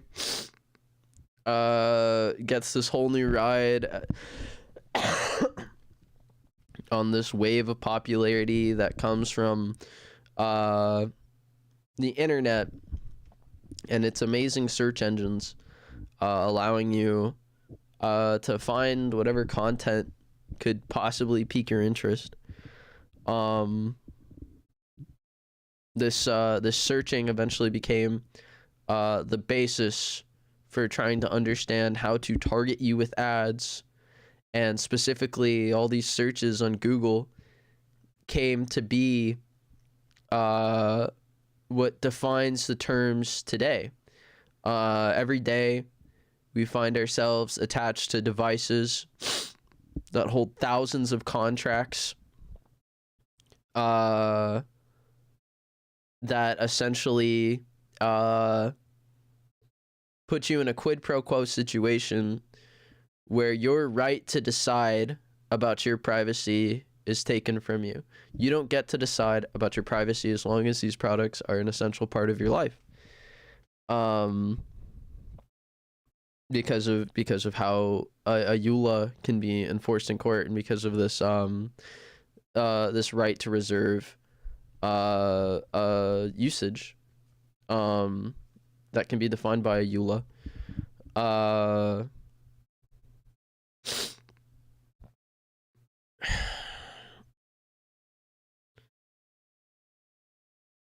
Anyways, like I was saying, you're giving up all this information, you're stuck in all these contracts, they're all just kind of like attached to you like this. But what's been driving this? Like what actually describes what's going on? Well, it must be the fascists. It must be corrupt capitalists or something. It must be Democrats or Republicans or whatever. Who are these people? I mean, they're what Zuboff calls instrumentarian. If totalitarianism produces Big Brother, who is this sort of panoptic state of monopolizing violence that uses discrimination and negative actions against people to create this sort of telescoping control where power centralizes. Instrumentarianism has Big Other. Instrumentarianism tries to understand where you rest. It tries to understand who you copy. It tries to understand what's cool.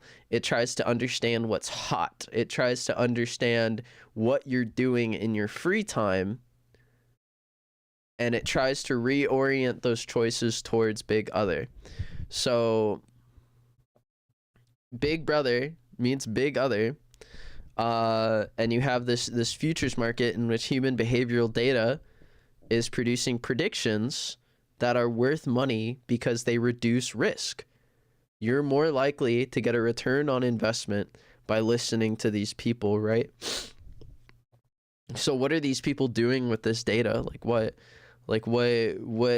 How can someone do something like this in a way that's never existed before? How can this new technology possibly change things? What is happening today that is so different from before?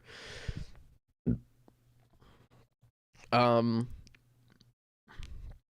there's a few economies at play here. Obviously, there's economies of scale.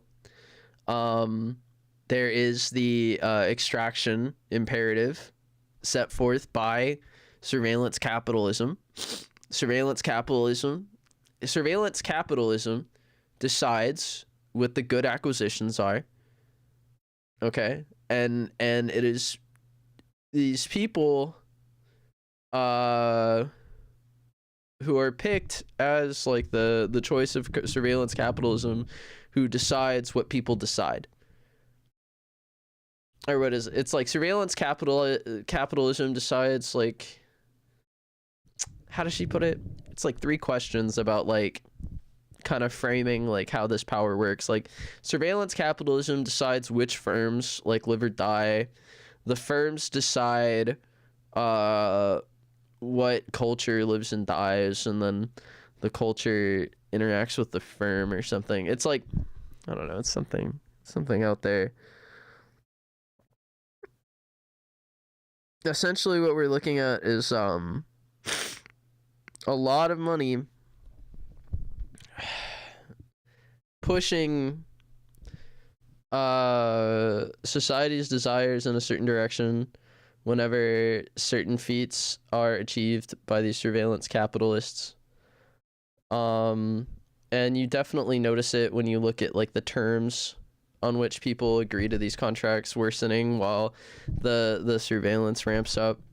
It creates economies of scale, which are largely governed by the extraction imperative. So in surveillance capitalism, there are 2 major imperatives. There's the extraction imperative and the action imperative. And so like the extraction imperative, right? That's economies of scale. We're talking about extension, we're talking about depth, we're talking about how many sensors there are, and how detailed their readouts could be, how accurate their readouts could be. We're talking about the resolution of life as it exists as data. As new tools develop in this behavioral capitalist competition, there is a constant demand for new means of surveillance constantly, and this is for a couple of reasons. So like, obviously it's a competitive economy. Innovation wins, steps backwards lose. Okay, that's capitalism in a nutshell. Then we get into sort of late capitalism, which is where we exist, where we have like something like economic orientation, where like the economy can itself decide who wins and who loses. So now it's kind of a recursive process where like it's creating itself and it's being created by itself. And so Zuboff would argue that the economic orientation that surveillance capitalists put forth as financial elites is a state of affairs that rewards people for gathering the most information about people and producing the most accurate predictions as possible. So you need all the data you can get. You don't want to miss any data. You don't want to misidentify someone. You're essentially creating like databases of every human being who's ever lived on Earth. If you just think about this for a minute, like if we're trying to create predictions and measure human data, well then we're measuring every human. We're measuring everything in that human's environment. You're trying to essentially map the world. So of course you want like as much data as possible, and this creates economies of scale in which like this data infrastructure gets built out to support more of these ventures into big data. And then you have economies of action. So you're wondering, like, okay, so they're gathering all this data on me. Someone should know. Someone should be putting my wants and needs into action, and it should be coming straight back to me. I love this whole user relationship that I have with people. So here's the problem with that. If everything that these machines we're measuring about you could be incorporated into the product and shown back to you and everyone else who looks at it and be accepted as like an acceptable improvement, you'd get the same thing. You'd still kind of get this, you'd get less ads, you'd get more features, but you'd essentially have like the same-ish technological apparatus that you see today, probably with like more diversity of like brand recognition, because it would kind of bake that into the system as well. That that would be it. Behavioral data goes in, value gets invested into the product attracts more users, more data, more value, more data, more value, more data, more value. What happens when the data doesn't directly help the user, doesn't provide the user utility? Now we're talking about behavioral surplus. We're talking about this sort of resource that's been invented based on how people observe human beings through these technological apparatuses. We're talking about behavioral surplus is very different from behavioral value in who it improves the product for. Behavioral surplus is improving the product for the capitalist firm that profits from it exclusively. Behavioral value benefits the user. This is something that can be argued. These are like tenable terms that she like puts forth. So if like all this data is like being stored in this way and being traded in this way, like why would it be valuable if this is like all obvious stuff? Like if you're, oh yeah, your website can make a few intuitions about like where a user might be, like I'm evil money, who gives a crap? You know, you run into this like sort of problem where it's like, yeah, something's not really adding up. I mean, like if good things are supposed to come out of this machine, then good things should only be coming out of this machine. I'm sure there are plenty of good things that come out of this machine. But the evil thing that people will pay money for, that gets pulled out of this machine as well, is control. See, control over a society happens when decisions from the top resonate with and scientifically improve the lives of the people that were supposedly represented by this statement. Well, things aren't getting very much better. That's just the thing about it, is like constantly people's concerns about the environment, about government oversight, about civil works, and about their own livelihoods are buried under this like unyielding news beast that dresses up every big business deal that's happening behind closed doors very quietly through handshakes.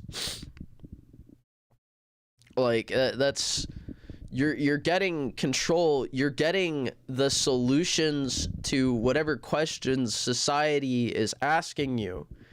If society is demanding of you to quell this unrest, and you ask the machine to quell the unrest, well, you're the guy who makes the machine, dude.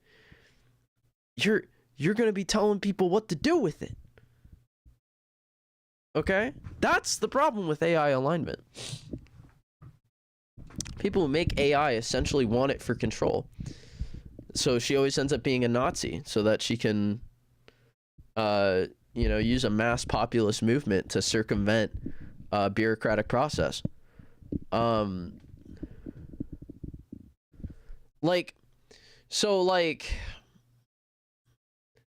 that was a tangent. Anyways, so they want predictions. There is the prediction imperative. Your predictions have to be good for the surveillance capitalist market to value your product highly as a firm. How do you make good predictions? Well, if people could do anything, well, then I guess they're doing anything out there. I guess they're helping themselves and doing what's best for them. Predictions? What the fuck you mean predictions?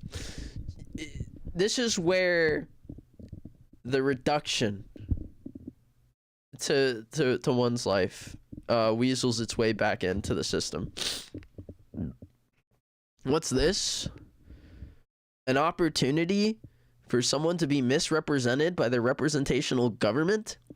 Well, then I guess this is a great place to institute some really poorly thought out structuralism and probably some statism to back that up.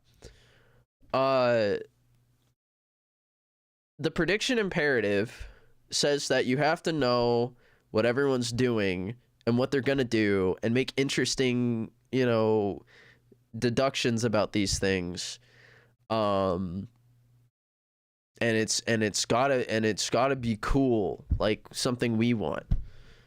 Well, these are people who want to justify their choices time and time again, to cut costs and to otherwise hoard resources in a way that we all know just isn't humanly feasible for consumption. We just know that's not all for you. Wait, what do you mean? So these predictions create economies of action, and economies of action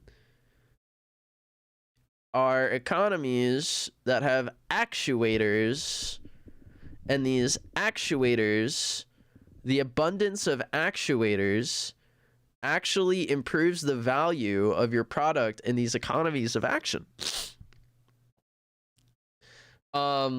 If you make a car that won't start if someone misses payments on it, that's going to be worth more than a car that tells you how to save money on gas by telling you when to press the pedal. This is worth more than a car that tells you your MPG on the same screen that it tells you how fast you're going. Yeah. These actuators are what people seek. They are worth money because they are the valves and safety releases on human lives. You're not changing how people are deciding things are happening without changing their environment or changing the timing of all this stuff. So these actuators are very valuable and necessary to create predictions, because it's like, once you reduce the problem of tell us everything everyone on your app is doing to tell us how long they're on this page, tell us how long they look at this item, give us the ability to check how long they were looking at this item, give us the ability to check how long they hovered over this item. Once your app becomes like, oh, tell us the conversion rate on this product, tell us the conversion rate on this product journey. Once those become deliverables, people's minds start clicking, and they've suddenly dissociated from the means of control that they're producing while focusing on the problem, on the problems that they're addressing. This is how you separate the problem from the solution, because you give people this state, you give people metrics. You know, you're some guy at Blackwell and you're giving someone metrics that you want out of this program, right? Like, you're assuming the engineer's not going to put 2 and 2 together. Like, you're just assuming they're going to hand you like this doomsday device. And so, like,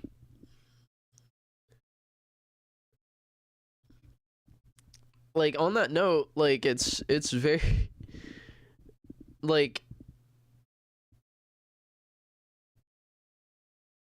economies of action are obviously like very large, scary sounding things, and they are kind of what they sound like. But you still have every right to choose what goes into your body. Just other people would like to decide what your body is before you get there, before your doctor gets there. Which is terrible, which is obviously terrible. So surveillance capitalism's bad, right? Like we can agree that this thing that watches you and tries to control all of your actions, tries to predict your life, is bad. You can agree that this is bad. Well, now we're talking about something much more specific, which is living in it, where you see a fraction of it happening. You see little glimmers, little sheens, little moments in which it could be happening, but that it's not, because you're thinking about it happening, which is a good way for it to not happen. And we're talking about the hand and the glove, the hand being this psychological attack surface, and the glove being this personalization apparatus that become attached to these humongous, unknowable machines to create addicts. We're in it with the rest of them. We know as much as any other engineer, and we're being used as much as any other engineer, like, at this point. One sec, be right back.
So the horrible implication here is that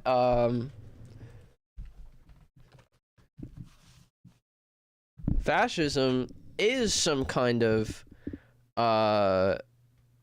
inherent conclusion to capitalism. At least late stage capitalism. The implication, one of the driving implications of the book, is that there is a cover-up. There is a cover-up happening. The first generation online was a generation of adults in the 80s. Okay? And these people knew each other through chat rooms and forums that they accessed through the internet. Then in the 90s, the next generation, this time of kids going online, existed. We're talking about some ancient web exploring. We're talking about like AOL, and we're talking about trial CDs and Kidscape and NetPlace and, you know, Funny World and funnypictures.com and things like that. Like a totally different internet that existed, had a totally different interface, and therefore a totally different set of priorities for using, and led to sort of like its own sort of self-regulation, with things like the front page of 4chan essentially being these like impossible like child-proof locks these like impossible child-proof locks that like certainly did a lot to regulate you know, who was using the internet for what. And now they're saying, so in the book officially, they've declared that Zoomers are the first generation online, which is strange because I remember being the first generation online. But you know, someone in academia will tell you that you're wrong. So there's already like this cover up happening online. Where like we're just losing generations of people that use the internet.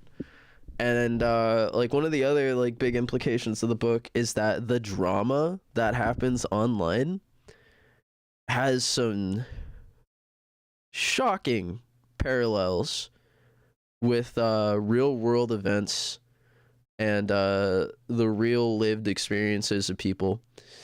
That this drama is like replicated for better, for worse, and it's the same drama that has such lovable, unspeakable characters like one of the millions of mind twisting adolescents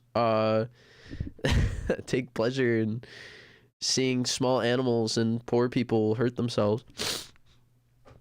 So there's like this other cover up happening where it's like, yeah, last time I checked, like everyone went online and like all these nasty fuckers found me. And now there's this other cover up happening where it's like these people are like almost certainly after your kids. Like you lose support as you get older. You only make more mistakes as you get older, is what they're trying to tell you. Like they want your kids, and it's always gonna say that. Like that's just apparently a given or beyond the scope of this book. Which is why at some point I had to read a couple other books to get into this one. It's kind of insane. These cover-ups are insane. And the book just starts off by saying like, oh yeah, 9/11 was meant to derail conversations happening in Washington about the FCC's role in regulating online activity. Like we were actually just supposed to have internet cops. But instead that was kind of like left to the wind as like everyone's like local like municipality like decided what to do with it, what to do about it. As soon as like 9/11 like rolled around, because like aren't the most important conversations supposed to be happening here? Isn't national security like our number one purpose here? And it's like a million Republicans like making that face, and it's like, yeah, we were talking about what your kids are doing on it. Like what, like what the fuck?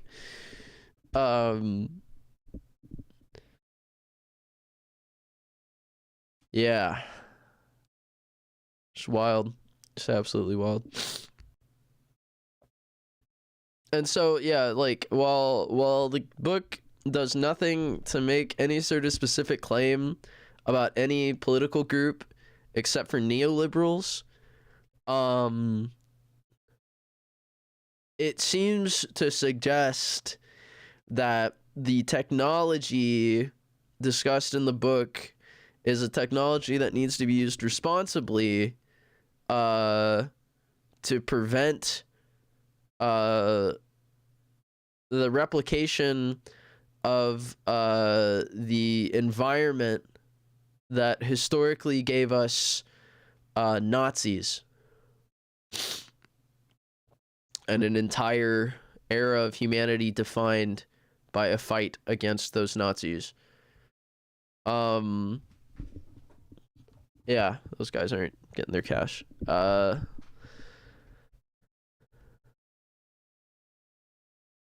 Shit. Well, you know, it's messed up.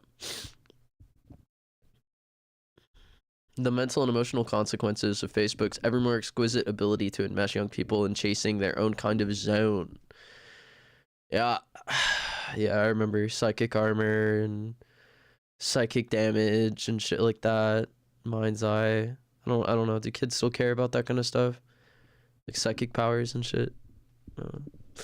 Anyways, consider the final moments of a 2017 Washington Post profile on a 13-year-old girl, part of a series chronicling what it's like to grow up in the age of likes, lulls, and longing.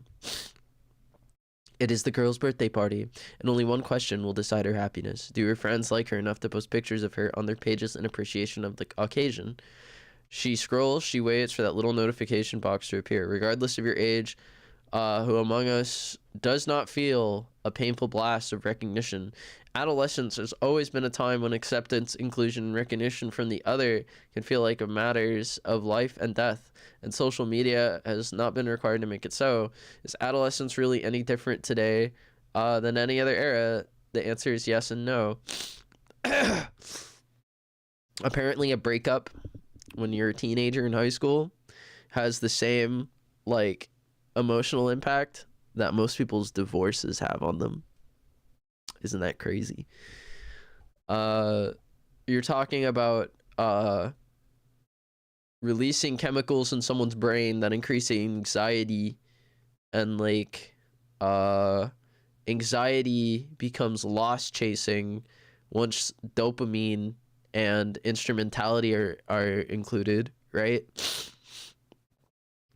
So you're introducing all this instrumentality into these people's lives while they have like normal teenage levels of anxiety, and all of like the reward systems that are like built into these god awful websites that do nothing become that person's like new tradition. That's like that person's like new like nostalgic favorite thing for life. If you don't like what the world looks like looking like Facebook, I have some bad news for you. I have some bad news for you. It's gonna look like Facebook for a long time. Adolescence was officially discovered in the United States in 1904 by G. Stanley Hall. And even then, Hall, the first doctor of psychology in the country, located the challenges of youth in the rapidly changing context of our urbanized hothouse life that tends to ripen everything before its time. Yeah, that's I read a study about that. One of the ways that people grow up fast is is it cortisol? There's like a white membrane that appears on your amygdala, and the presence of this white membrane implies stress, and is generally seen in greater quantity in adult brains, teenage and adult brains. What the white membrane does is it's essentially like it's a sign of stress that is usually a signal that someone has like a suppressed amygdala response. So like when you get older, you're less scared of being away from your parents. So the way the brain develops to do this is your amygdala undergoes stress as you grow up, eventually forming to be an adult or adolescent amygdala.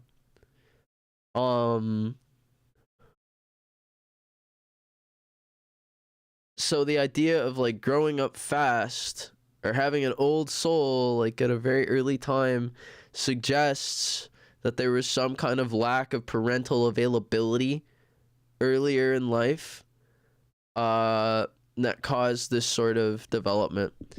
What it does, hard to say, but it does make the fear response that starts from the amygdala. It does reduce that fear response. That kind of stress reduces that fear response. Now what does this say about learning? Man, who knows? I mean, isn't that just so funny how the same games manage to stay fun? You know, the same exciting activities, the same 4 or 5 exciting activities that you do while playing the same game or whatever, it just stays fun, right? Like, in terms of learning, it's hard to say, right? Because you could say that it impairs learning because there's less of that emotional intensity happening. And when we're talking about learning in this context, we're not talking about like picking up facts or anything. We're talking about the brain developing in response to stimuli. So you're like, this isn't necessarily good or bad. Like if you're having less of a response to negative fear inducing stimuli earlier on in life, well then I don't know, maybe you lose your inhibitions earlier and you like, you know, embark on this journey of self-discovery earlier in life than a lot of people or whatever. Maybe you reach this breaking point that forces you to contend with some sort of dysfunction that emerges from some kind of like societal problem that you end up addressing for other people. You know, it's so hard to say, and you can't say because it is so hard to say and there's no data on it. But people try. They were wrong this time. Yeah, like it's kind of crazy. People, it's like the change is perceptible. The change is 100% perceptible. I mean, like, yeah, like it used to be you just market to them, right? Like you'd have edgy kids and non-edgy kids or something. You have Mexicans and goths, and they're just in the same place for some reason. Anyways, the strength people or whatever. Anyways. Moving on. While writing about teenagers in 1904, he observed that adolescence is a period of extreme orientation toward the peer group. For some seem for a time to have no resource in themselves, but to be abjectly dependent for their happiness upon their mates. He also pointed out to the potential for cruelty within the peer group, a phenomena that contemporary psychologists refer to as relational aggression.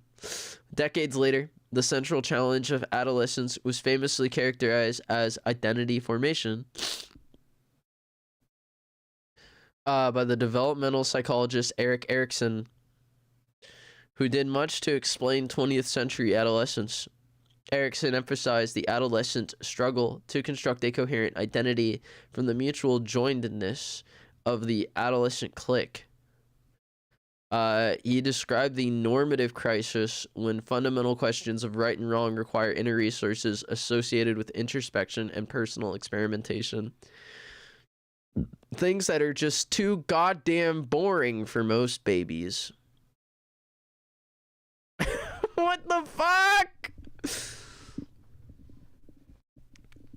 He describes the normative crisis when fundamental questions of right and wrong require inner resources associated with introspection and personal experimentation. The healthy resolution of that conflict between self and the other leads to a durable sense of identity. Yeah, the unhealthy resolution amounts to Charlie Kirk AI videos. I mean, dude, like, that's why it's easy to believe that, like, any sort of crisis with, like, yeah, artificial intelligence or, like, these technological things start in Europe. Like, oh my god. Like, we're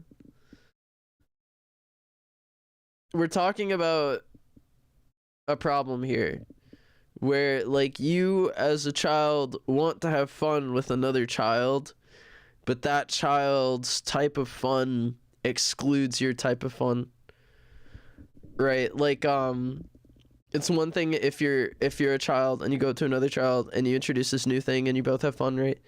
It's like another thing if you, like, introduce this concept to a child and they believe they already know it because they saw it on, like, VeggieTales or something, or, like, it's, like, not even VeggieTales. It's, like, something weird that their mom, like, whispers in their ear, or something that their dad says, or something that their mom makes them say that he doesn't know, or something. I don't know. Some household stuff. Like, there's some, like, special relationship people have with their parents that, like, defines, like, the world for them, like, so early. And it manifests as, like, early notions of, like, race and religion, like, creating dysfunction on the playground. Like, just speaking from personal experience. If there was ever an argument that went on longer than anything else in my classroom growing up, it was the existence of God and debating the existence of God. People would not stop.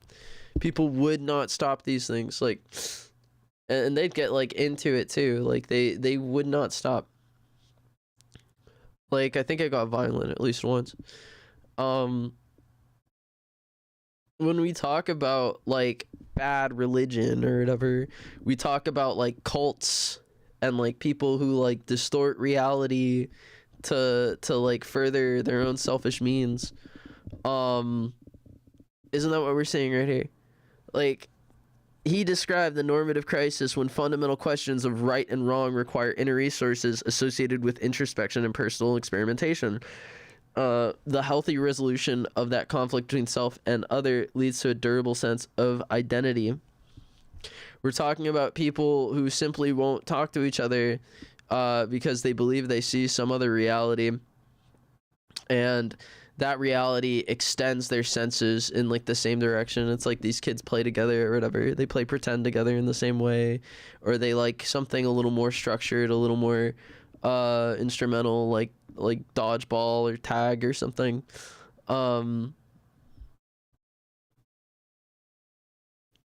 Yeah, like when you that's why the house kids are so weird.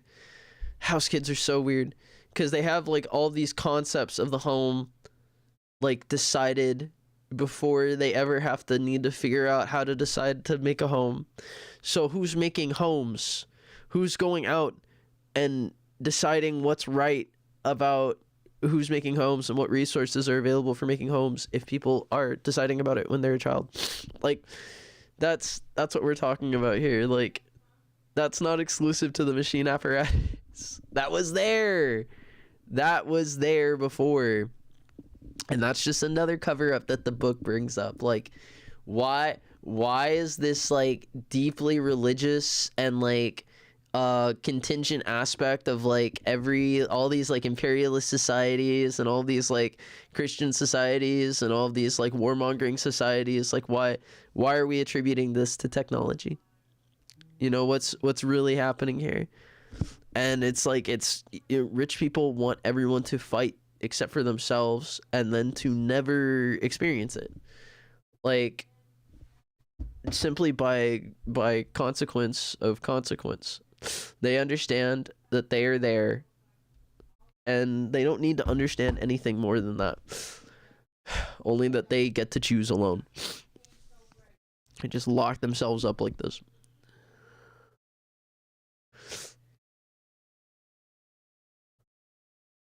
They're just locked in conflict over this. Someone tried to fucking kill another guy or something. Probably when they were like in elementary school or something. You and your elementary school class go to school around the fucking globe. You hear the message one day that like some kid tried to kill another kid. I mean, it's probably about the same impact. It's just the scope of your options to retaliate are much more extending. Yeah, so you become a very different person. You have to view everyone else as stunted. Anyways, like, let's see.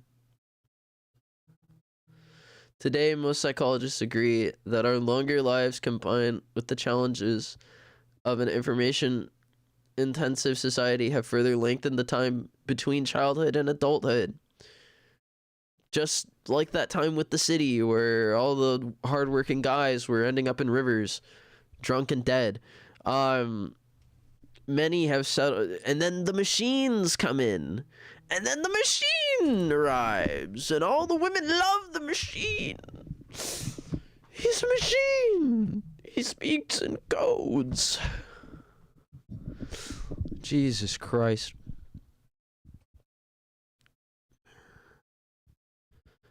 Anyways, today most psychologists agree that our longer lives combined with the challenges of an information-intensive society have further lengthened the time between childhood and adulthood. Many have settled on the notion of emerging adulthood to denote the years between 18 and late 20s as a new life stage. Emerging adulthood is to the 21st century what adolescence was to the 20th. And although contemporary researchers embrace a diverse range of methods and paradigms, most concur that the essential challenge of emerging adulthood is the differentiation of a self from the others, because it must be inherent that you rule. There is a broad consensus that our extended lifespans often require us to revisit the core questions of identity more than once during our lives. I'm just imagining this scenario where like someone's like in my chat and they're just like, can you say that like one more time, like in that cool demon voice? Like, yeah, but you're not gonna like it. Like, that's just the thing about it. Like, elation, bruh, elation of consequences. All right, and although contemporary researchers embrace a diverse range of methods and paradigms, most concur that the essential challenge of emerging adulthood is the differentiation of a self from the others. What? There is a broad consensus that our extended lifespans often require us to revisit the core questions of identity more than once during our lives. But researchers agree that psychological success during emerging adulthood depends on at least some resolution of identity issues as the basis for the shift toward full adulthood. So one research scholar writes, a prime challenge of emerging adulthood is to become the author of your own life. Who among us does not recognize that call?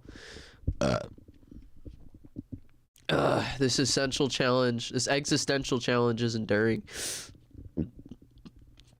A source of continuity that links generations. What has changed are the circumstances in which young people today must meet this challenge. The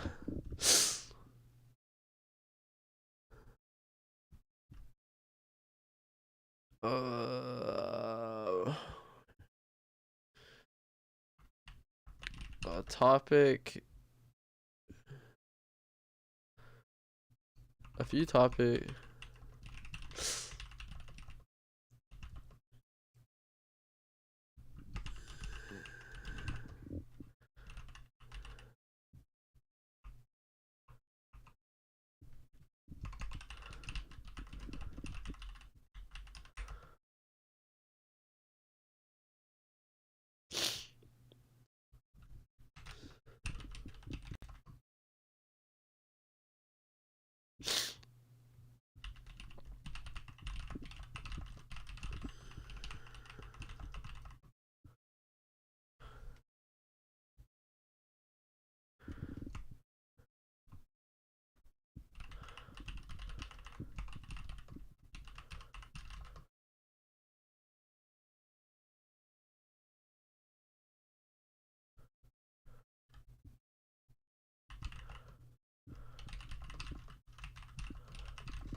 There's a conspiracy, guys.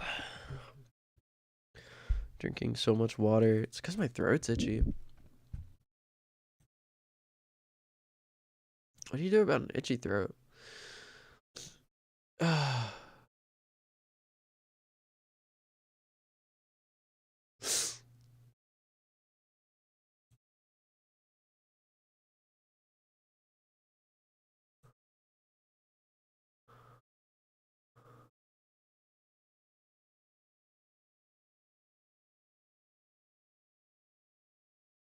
Kind of looks like is that hacker?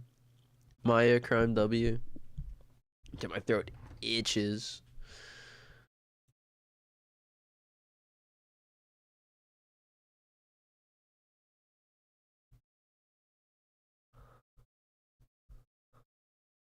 I think Sunloaf was abused.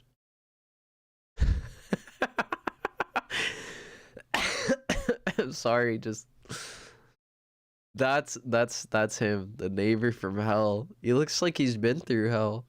Looks like they just sat on him right there. The fuck?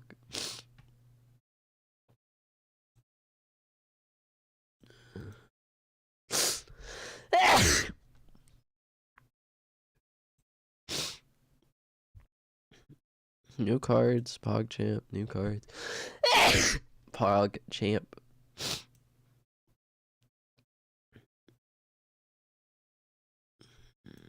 Neat.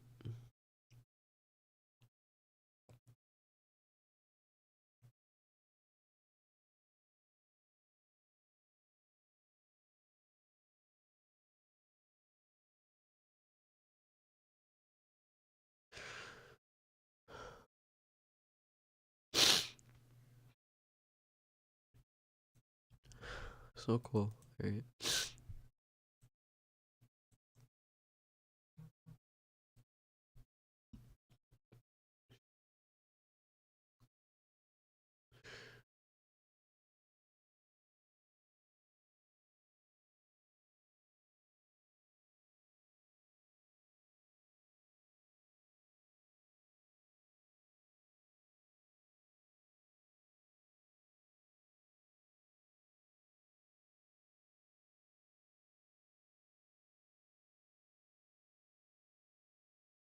My shoe size, maybe 9.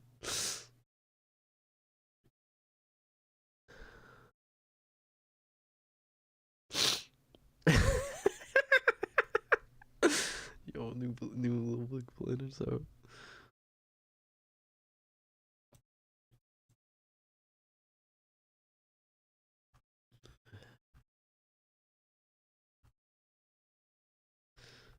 That is the interdependence proposed by an instrumentality that ends self-sufficiency. All right. Uh Pretty small. It's not that small. It's pretty average.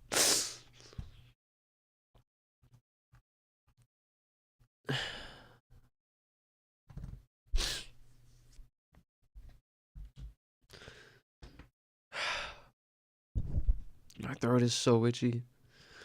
Like, unbelievably.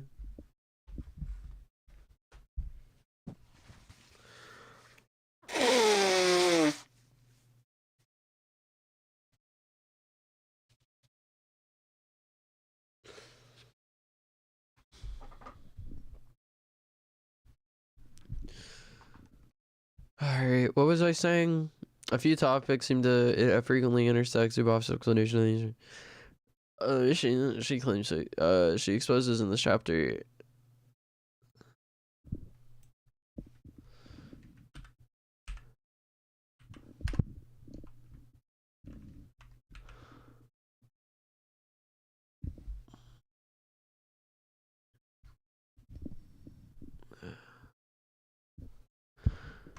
Well, her explanation of Sharia.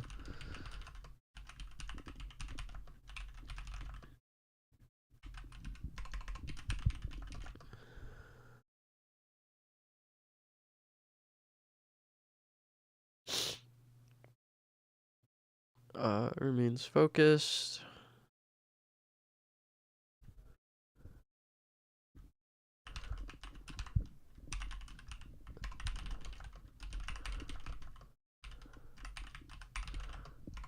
Well, our explanation of the focus on the architecture.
Well, your explanation remains focused on the architecture of control and extraction.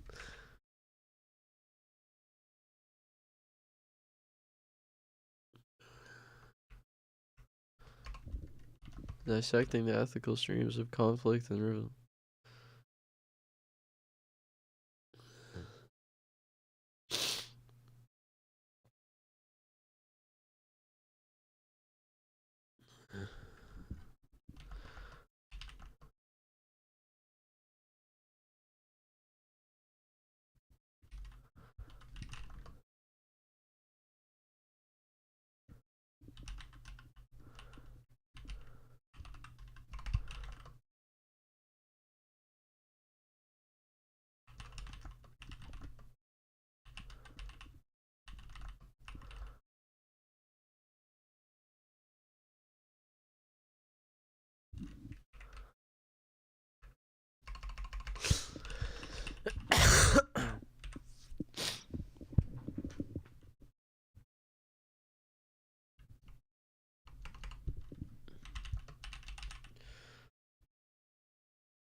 When she refer.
Let's see.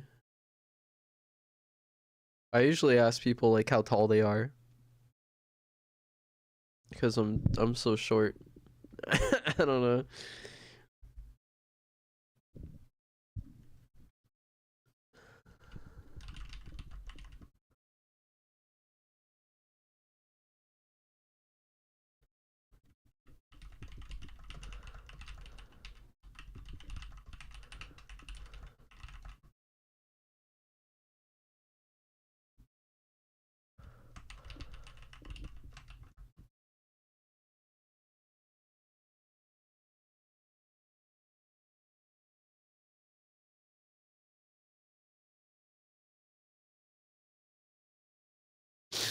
Yeah, foot size. So yeah, I wore in high school I would wear size 10s because like when you're growing up, your mom you go shopping for shoes or whatever, and your mom would squeeze the shoe to see if it fit you.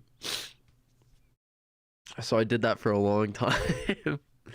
I would wear size 10s for a long time because it fit like that with like a lot of toe room at the front. 174. I'm like 165.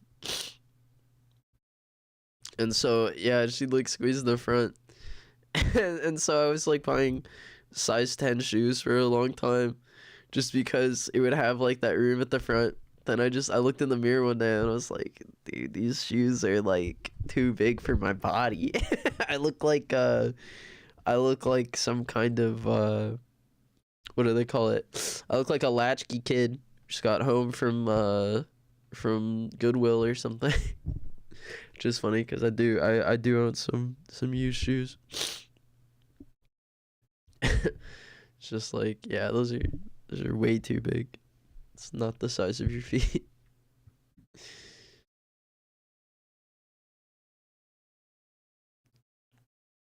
Just doesn't.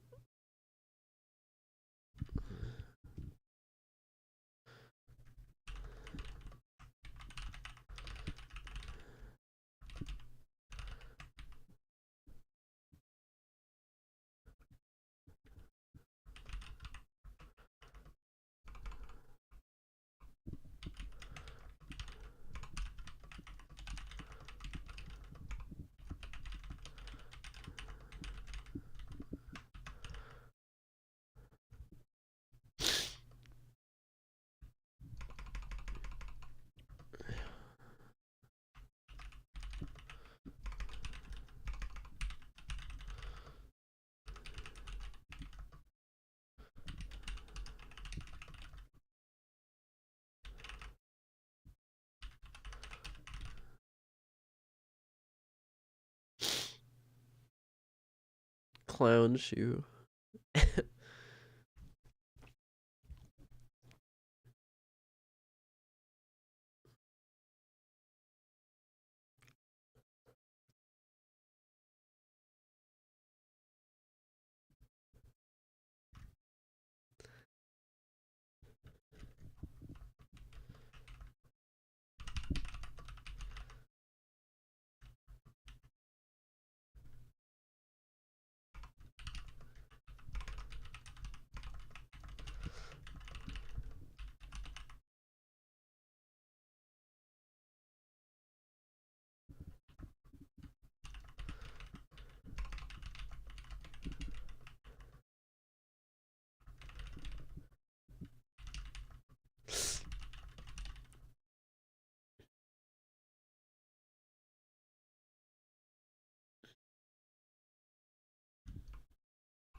Uh,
uh,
$50. So,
50 degrees Celsius. What are you saying?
God damn it. How is that not a word?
Dude, I'm getting hungry.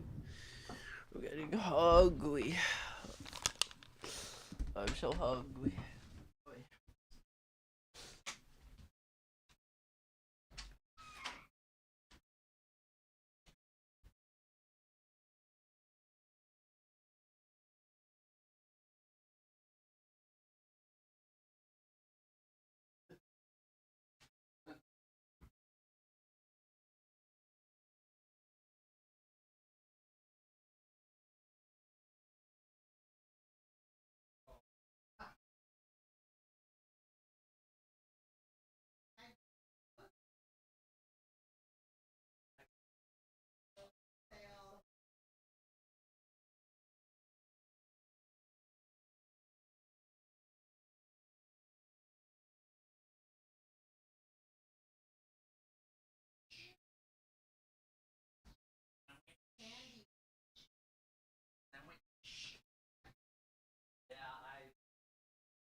What's up, Markiplier? Bet you didn't know Indiegogo. All right.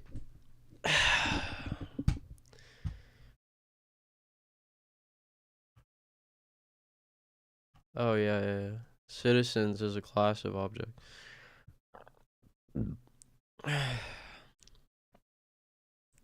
Surveillance capitalism imposes this quid pro quo of agency as the price of information and connection. Oh, where is it? Hold on.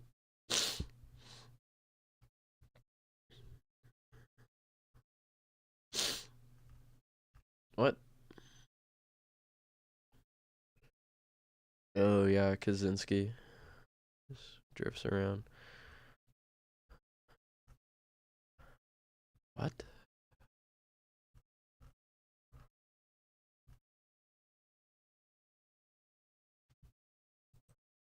What?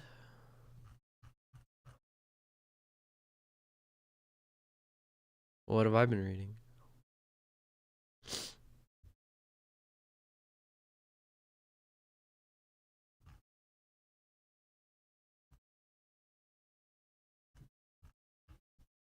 Oh, because this is just like in a very different part of the book. Um, Come on, give me the chapters.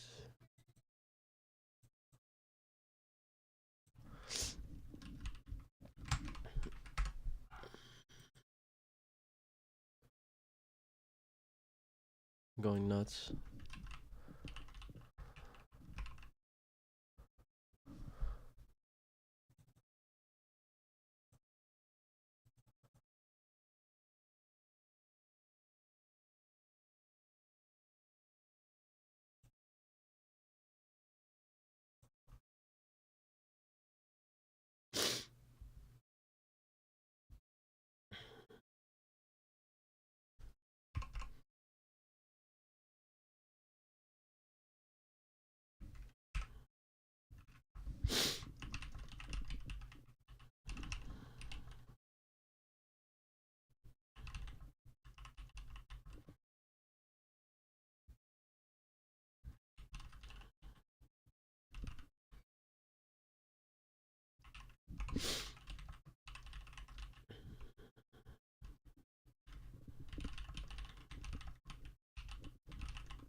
Uh,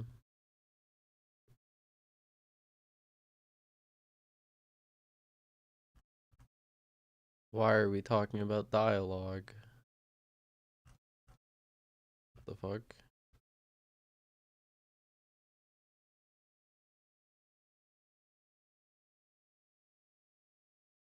Here we go.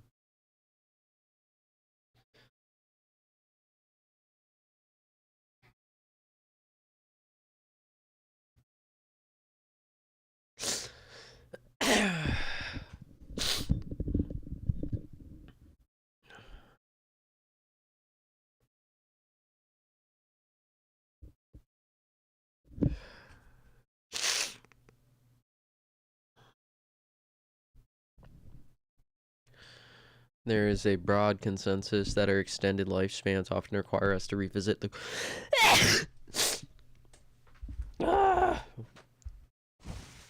revisit the core questions of identity more than once during our lives.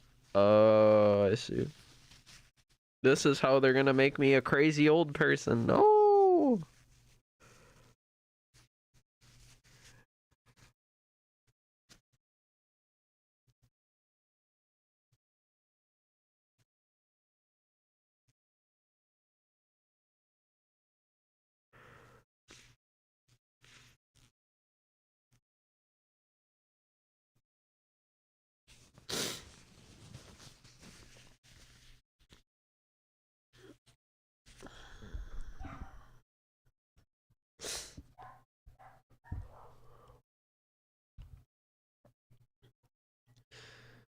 But researchers agree that psychological success during emerging adulthood depends on at least some resolution of identity issues as the basis for the shift toward full adulthood. As one research scholar writes, a prime challenge of emerging adulthood is to become the author of your own life. Who among us does not recognize that call? This existential challenge is enduring, a source of continuity that links generations. What has changed are the circumstances in which young people today must meet this challenge. Yeah.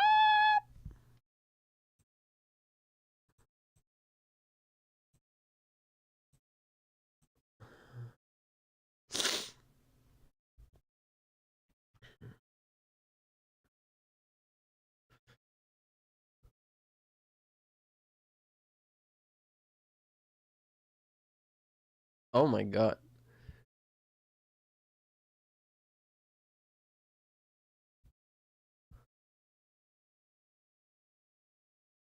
Large boulder the size of a small boulder. Please. Please use caution. There's a large.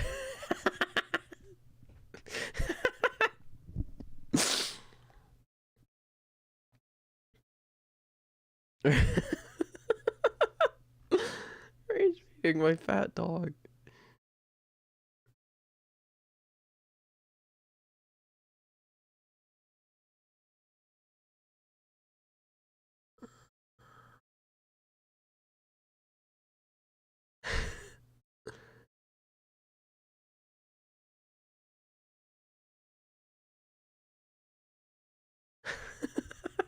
large, large copper pyramid.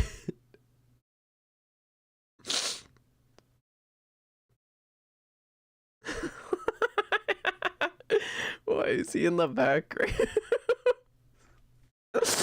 I'm dying. He's in the back rooms because he doubts himself.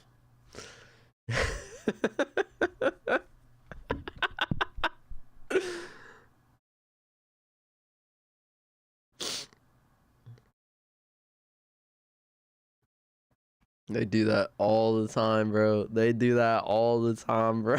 Like, I can't even begin to tell you how often they do that. This set design, set design. This is a pornography video. This set design, this is their like actual fucking apartment, bro. What do you mean? Set design. What the fuck? The only way we can study commodity fetishism in the early 2000s is through the lens of porno set design. What? What? What? Well, they must have been hypersexual. I don't want to look at it. Bunch of hypersexual bullshit. 2 to 3 times a day.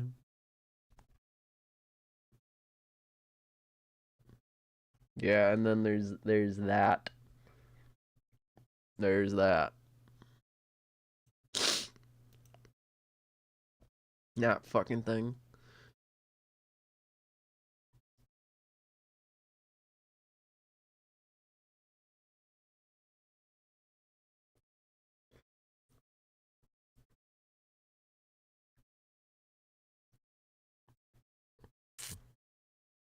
Bro, if they had a meatwad exhibit, I'd just be watching that shit Every day. Every day. Little meat. Oh, hey, look, guys, it's the Meatwad exhibit. Hey, guys. Where's Luke? Then he shits himself. It's so cool.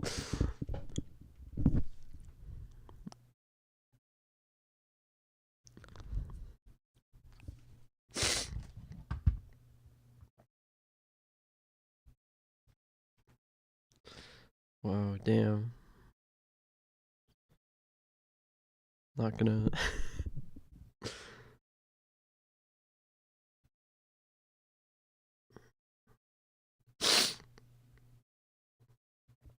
Fetishism. When people create a ritual order and instate something as the fetish, uh, which conceals the dynamics of power that underpin its existence. It's like when you plug your phone in and you don't see where the power's coming from, but your phone charges anyway. Now you worship the plug. The plug is your fetish. You have a foot fetish? Are you asking me about my foot size, dog? What the fuck? Ooh, icky. Fucking ick. I know you. You're that guy with the ick. What the fuck? Get owned. Dimpus. Alright, let's see. I decided to focus the hand and the glove.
I was just curious. It's very funny.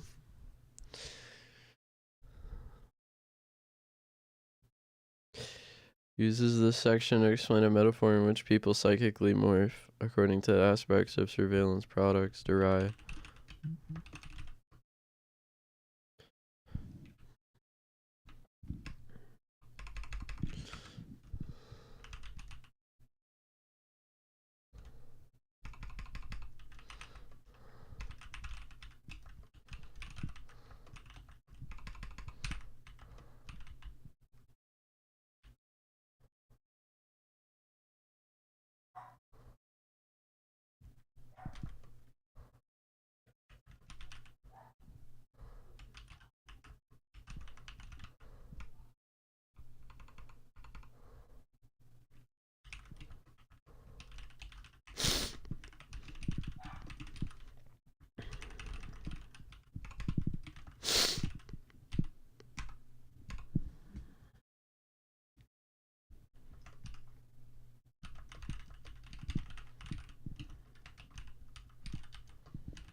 You really does not know the word externality. Bofo. Thank you. Thank you. To Facebook's growth as a company, and these consequences become addiction, a negative externality.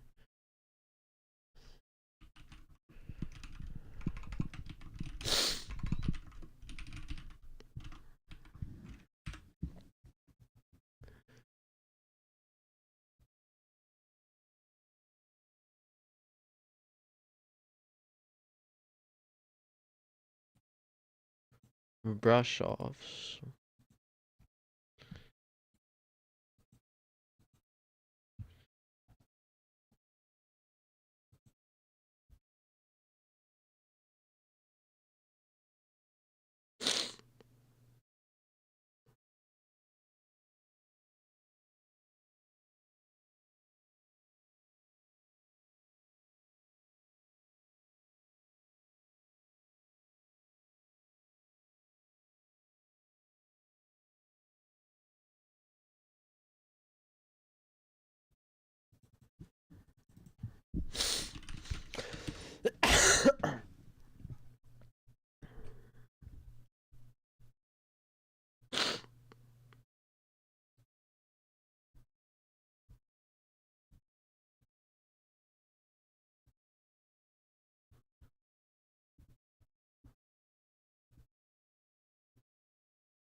How many lines are in that text? I don't know.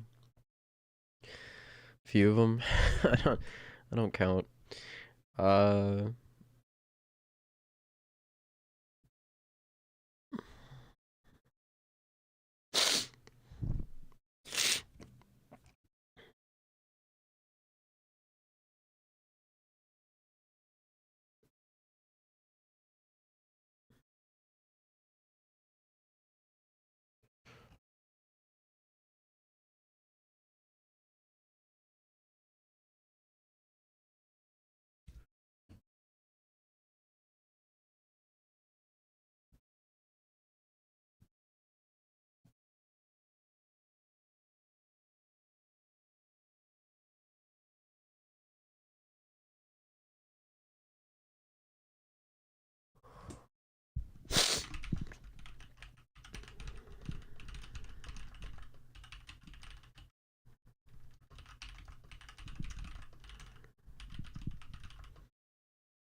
Soul Ring, this Talisman of Conviction.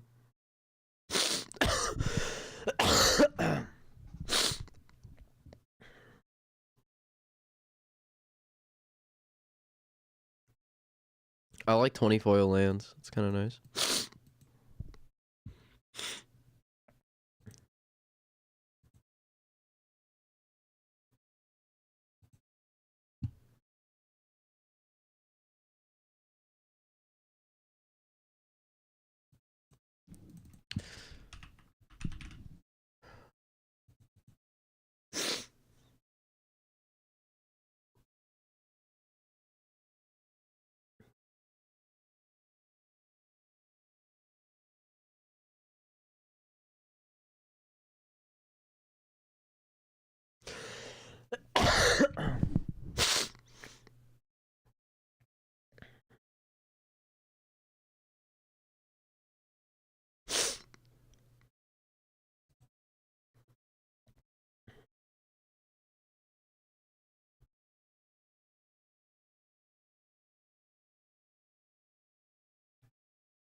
This person was being humorous. You were required to respond.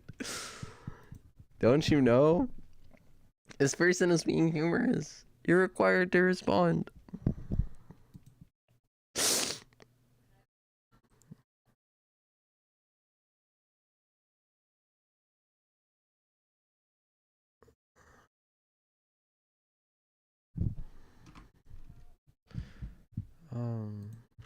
So poignant.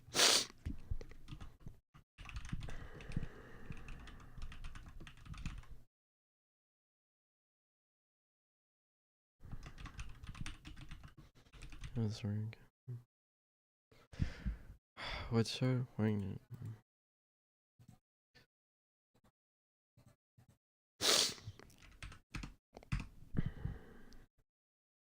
I did. I literally did that when I left the first time. I literally went into the kitchen, made myself a basil pesto, and now I'm here.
God damn.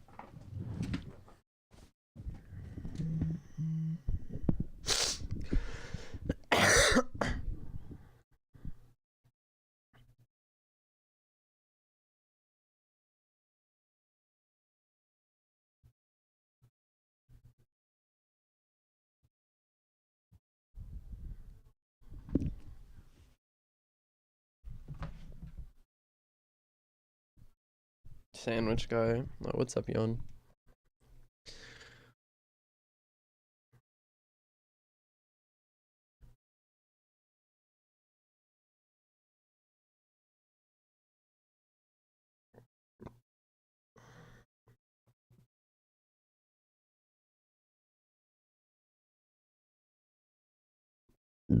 Ah, Jesus.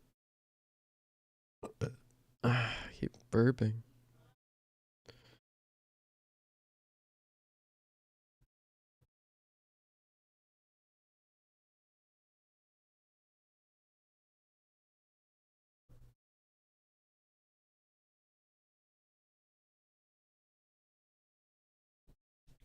Jesus. Jesus.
Let's see.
She can sew.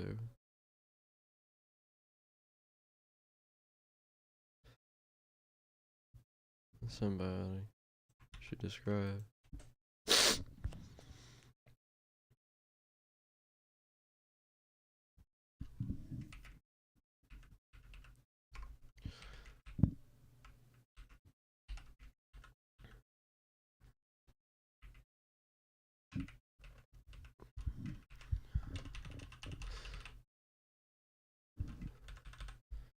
Symbiotic principles of a new generation of slot machines.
Is it emblemized? Emblematized? Yeah.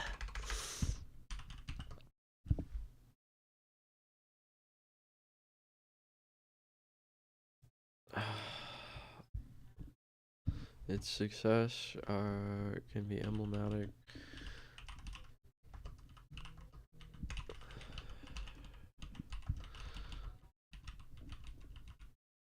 Phenom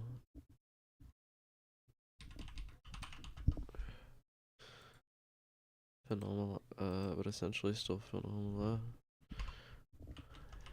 is the secrets.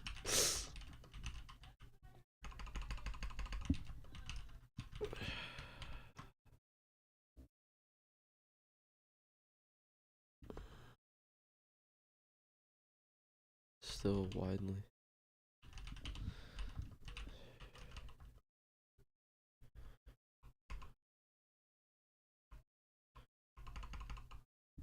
Still exists widely.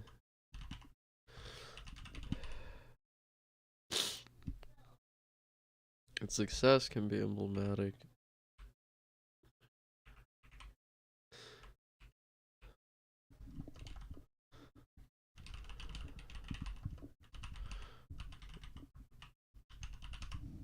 But essentially still phenomenological, as the secret to success still exists widely in culture today as a mystery pursued.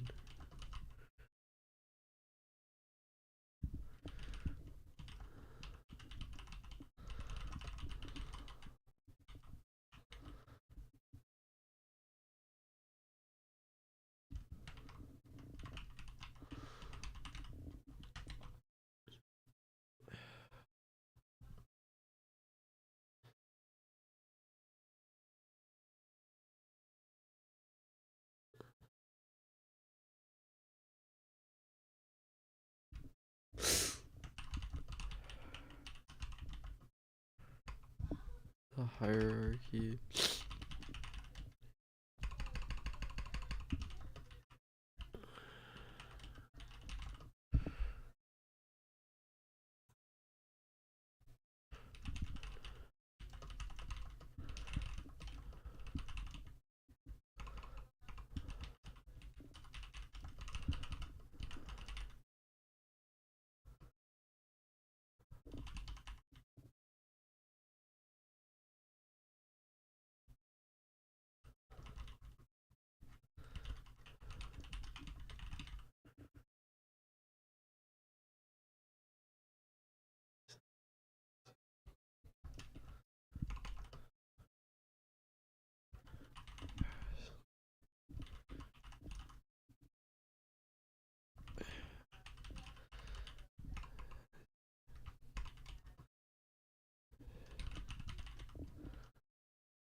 Parents don't like it when I dress up like a wigger.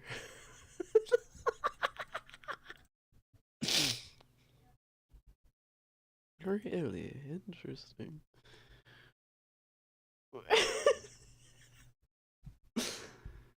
That's kind of how we came to it, though. That do be how we came to it, though.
Yo, yo, what the fuck is that?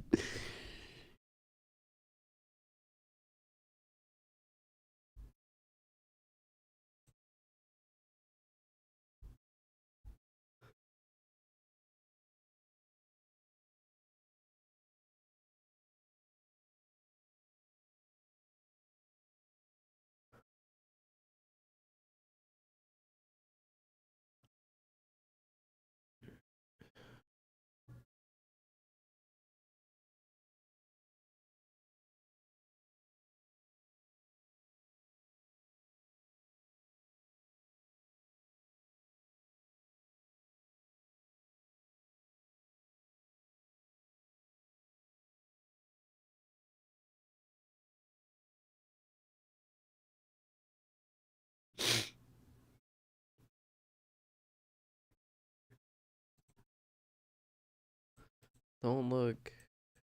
Don't look. Alright. Do I really have to write this? No, I knew the emerging adulthood thing was important. I didn't know about the adolescence thing.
raise their standards.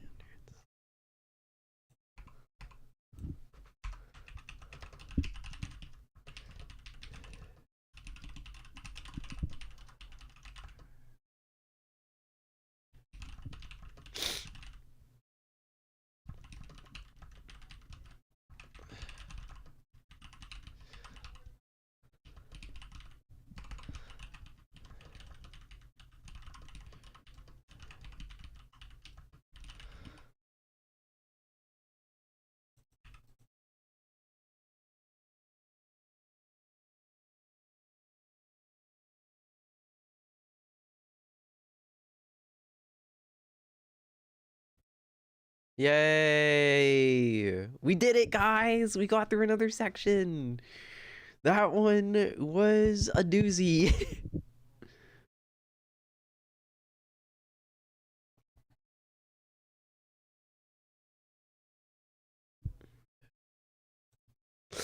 I shouldn't say it like that. I wish there was a fucking graph.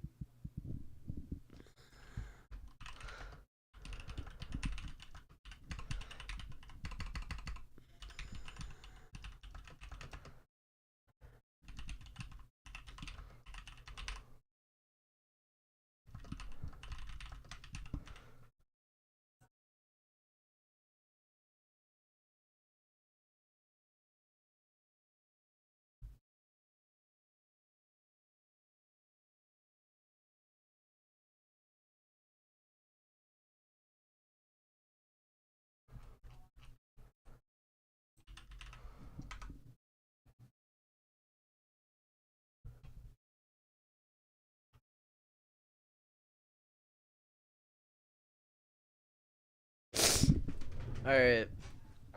And that's the video for today, guys. Hey, if you enjoyed watching me sit here and say nothing for a long time, hit that subscribe button, hit that like button, and make sure you hit the notification icon to receive a text notification every time that I go live or post a new video. Anyways, see ya!